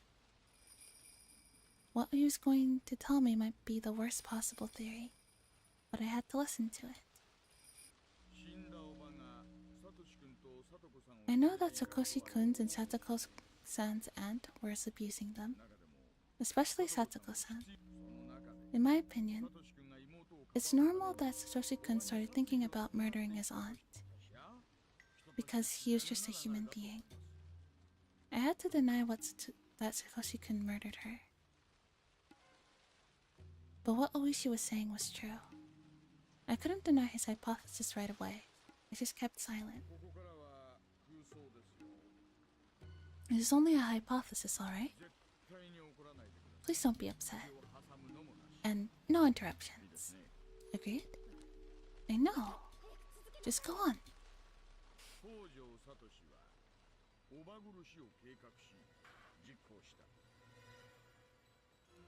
Futoshi Hojo planned the murder of his aunt and executed it. We have no proof, okay? Please don't be upset, Shion about to implode. It's all theoretical. Alright. I heard. Just keep talking. I'll switch the subject now. Shion-san, you were forbidden from having a relationship with Satoshi-kun, weren't you? They told you to stay away from him, correct? I believe the reason behind that is not that your family hated the Hojos, but that they didn't like the fact that you were involved with the murder suspect. That is actually possible. After all, when I was pretending to be Mion, I already had a connection with Satoshi-kun.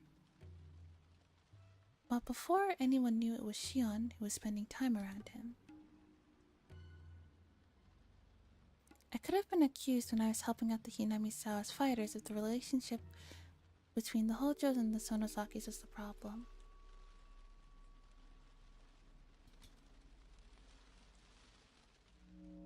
It wouldn't be difficult for the Sonosaki family to know that Satoshi-kun murdered his aunt if it happened in Hinamizawa.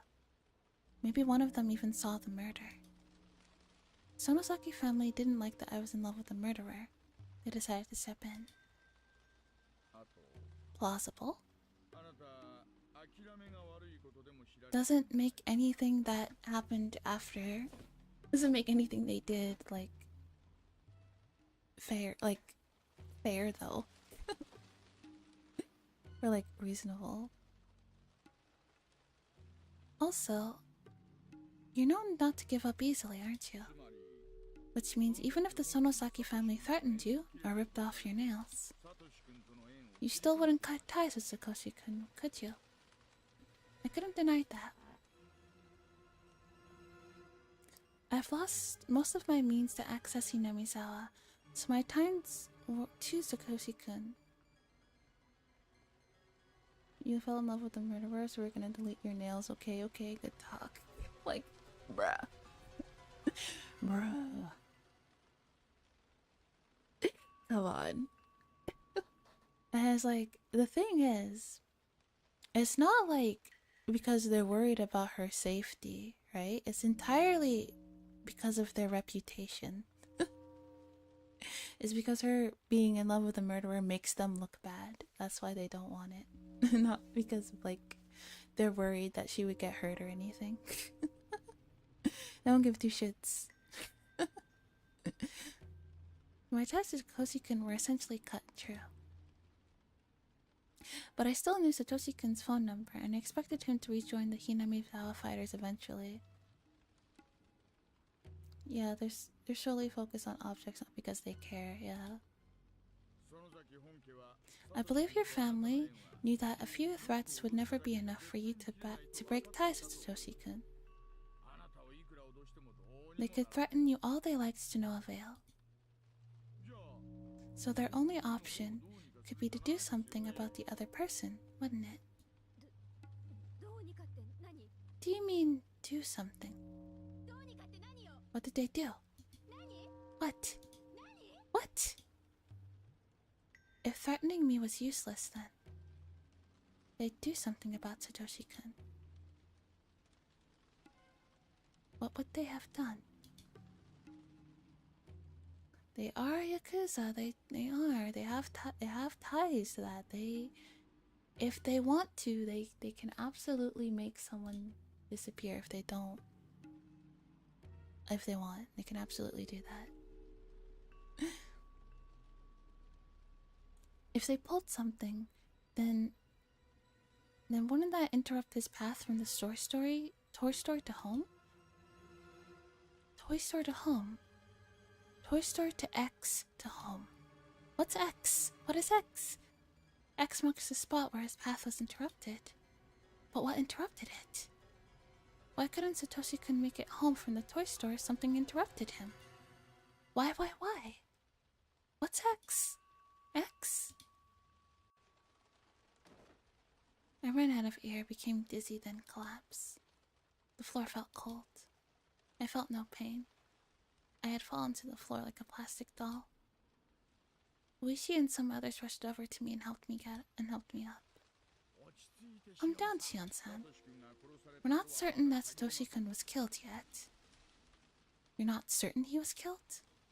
The fuck are you talking about? Don't you know about the torture room where they forced me to rip off my fingernails? Don't you know they say that there are prison cells and a well for disposing of bodies in the back? Raising Oishi. If the Sonosaki family wants to eliminate somebody, they definitely kill them in that torture room and dump the body down there. You're not certain? Are you dumb? Is your brain made of tofu? If I were in the hack's position, I'd kill him for sure. I wouldn't let him get away. If I would kill him, then the hack would definitely kill him. Shion-san, please calm down. This is unconfirmed, but I have information that somebody witnessed a young runaway male at Nagoya Station, who took a train from there to Tokyo. The clothes didn't match, but it's possible that he changed what he was wearing to hide from the police.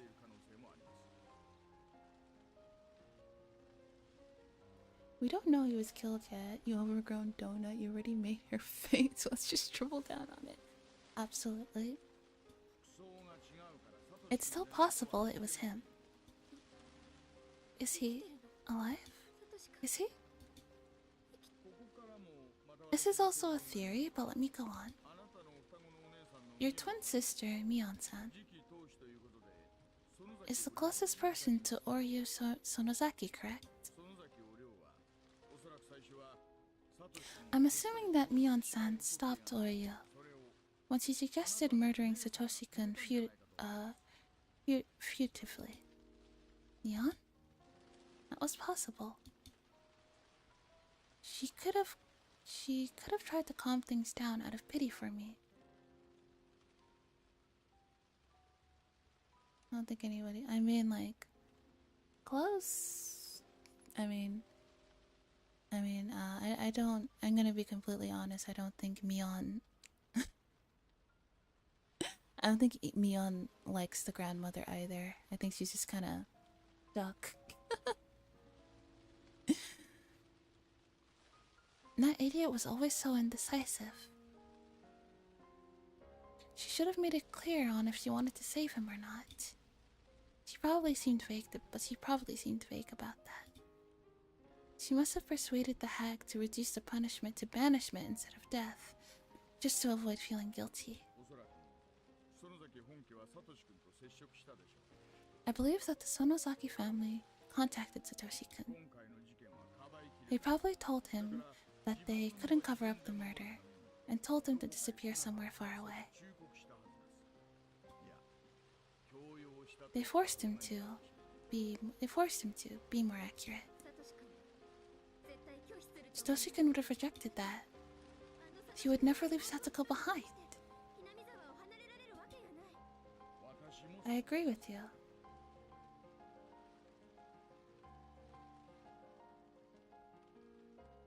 I mean, she changed it from banishment instead of killing.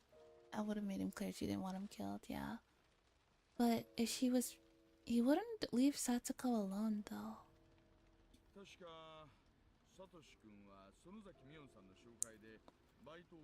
Satoshi-kun was working at the places Mion-san referred him to, wasn't he? So the family knew that he had enough money for a getaway. But he'd never use it for anything other than buying that teddy bear. You're right. He must have gone straight to the toy store after he withdrew the money. But what if the teddy bear was already sold when he got there? That would have been a very desolate situation. He had been working hard. While his aunt abused him, he worked at many different jobs. The money was worth all that pain. When he went to the toy store with that money in order to buy his beloved sister a present, that was the only purpose for that money. He must have looked for that teddy bear, as he always done. But it was gone. He wouldn't have gone into a panic right away, because he was always so optimistic. He might have thought the store was wrapping the gift for him because he told them he'd pick it up that day. He must have gone into the store joyously. Could have bought her. Honestly, Satsuko would have been happy. Like, even if it wasn't the bear, like, she would have been happy that he got her a present. Like, you know, since he had a lot of money, you could probably buy her like several things, you know?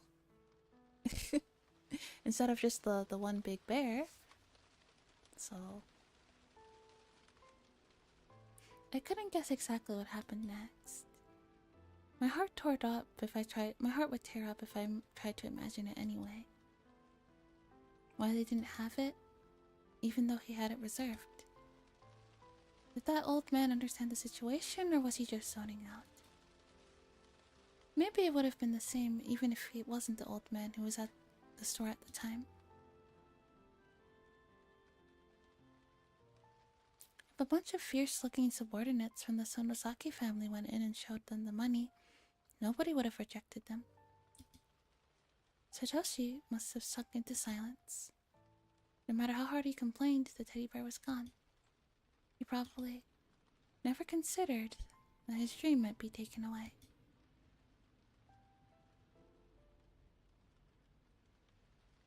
He must have been wobbling his way home in sorrow. leaning on the telephone poles every now and then.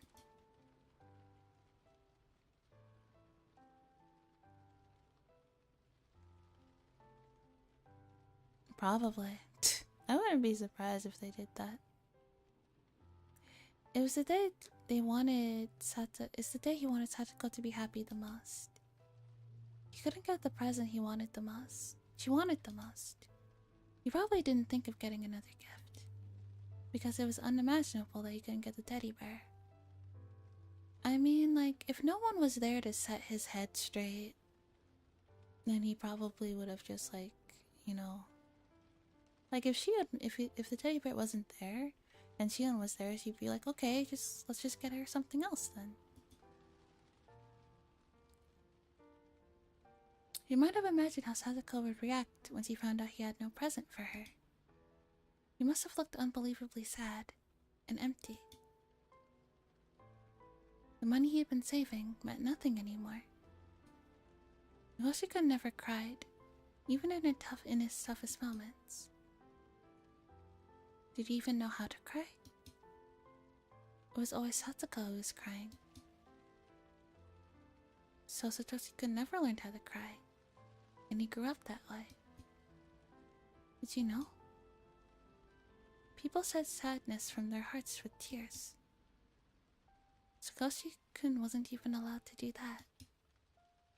Even though his heart was filled with sorrow, he couldn't let it out. You insisted he wouldn't leave Satoko-san behind, didn't you? But think.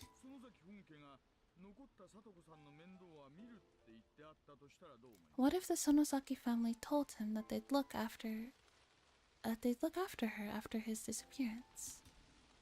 After Satoshi-kun found out the teddy bear is gone, all he had left were some crumpled bills. The family told him it was a matter of time before the police got to him. They told him to run away. They said they'd take care of Satoko. Satoshi-kun didn't feel like seeing his sister. He wandered and found himself at Okinomiya Station. He must have been apologizing to Satoko so many times in his mind. He swore to come back someday. He headed to Nagoya, and then to Tokyo. But that meant he's alive. He's alive. I should be able to see him again someday. He must be coming back, so I'll definitely see him again.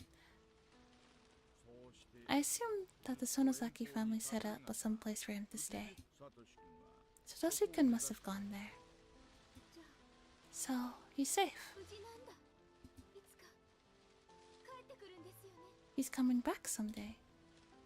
Right? I don't know about that. Chikoshi looked up at the ceiling and stretched. He didn't answer me. Using her like a yo-yo. On June 24th, 1982, Satoshi Hojo went missing. There's a possibility that he ran away, as he was the prime suspect of the murder that happened on the 20th of the same month. Allegedly, someone resembling him was seen at Nagoya Station, embarking on a train heading to Tokyo. But the truth is unknown. No one has seen him since. As a matter of fact, no one even knows if he's still alive.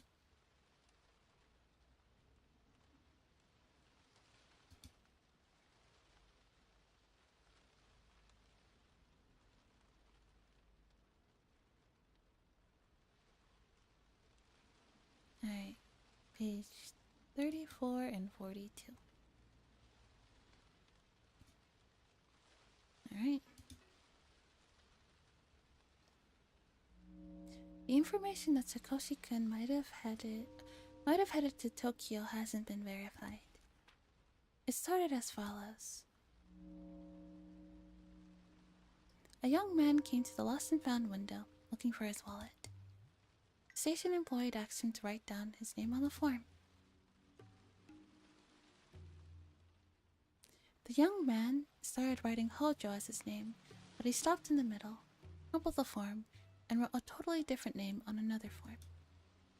Another station employee witnessed a similar-looking young man rushing into the train heading to Tokyo.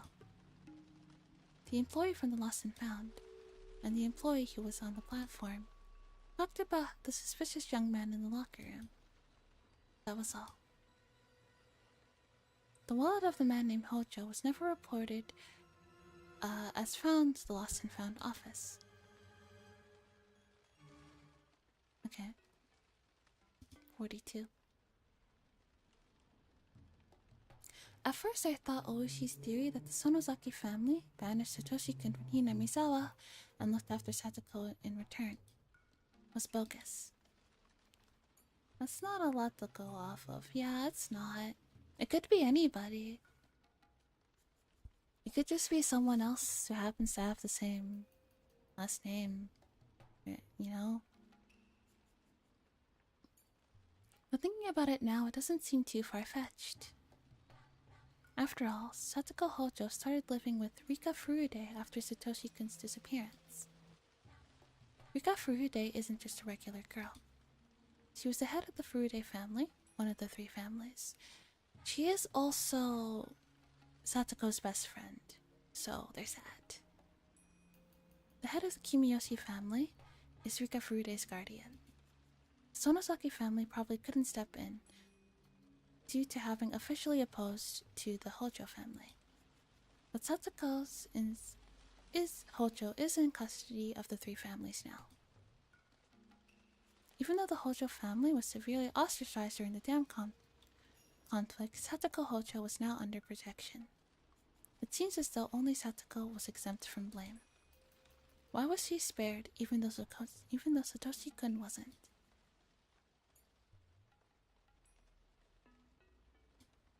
Alright, well.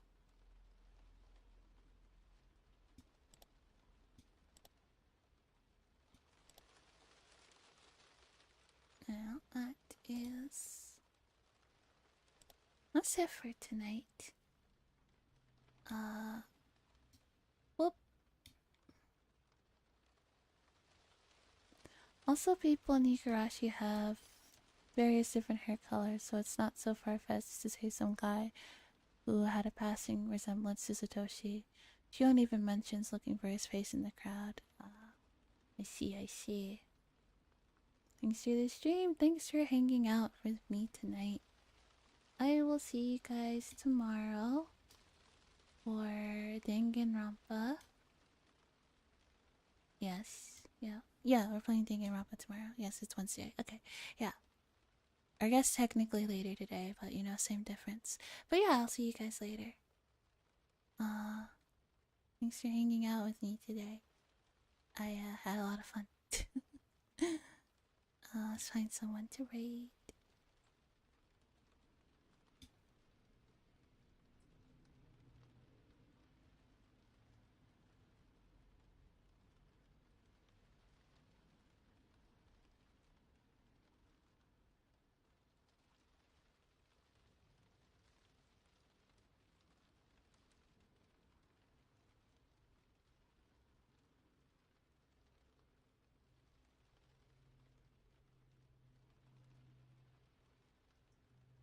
See you guys tomorrow.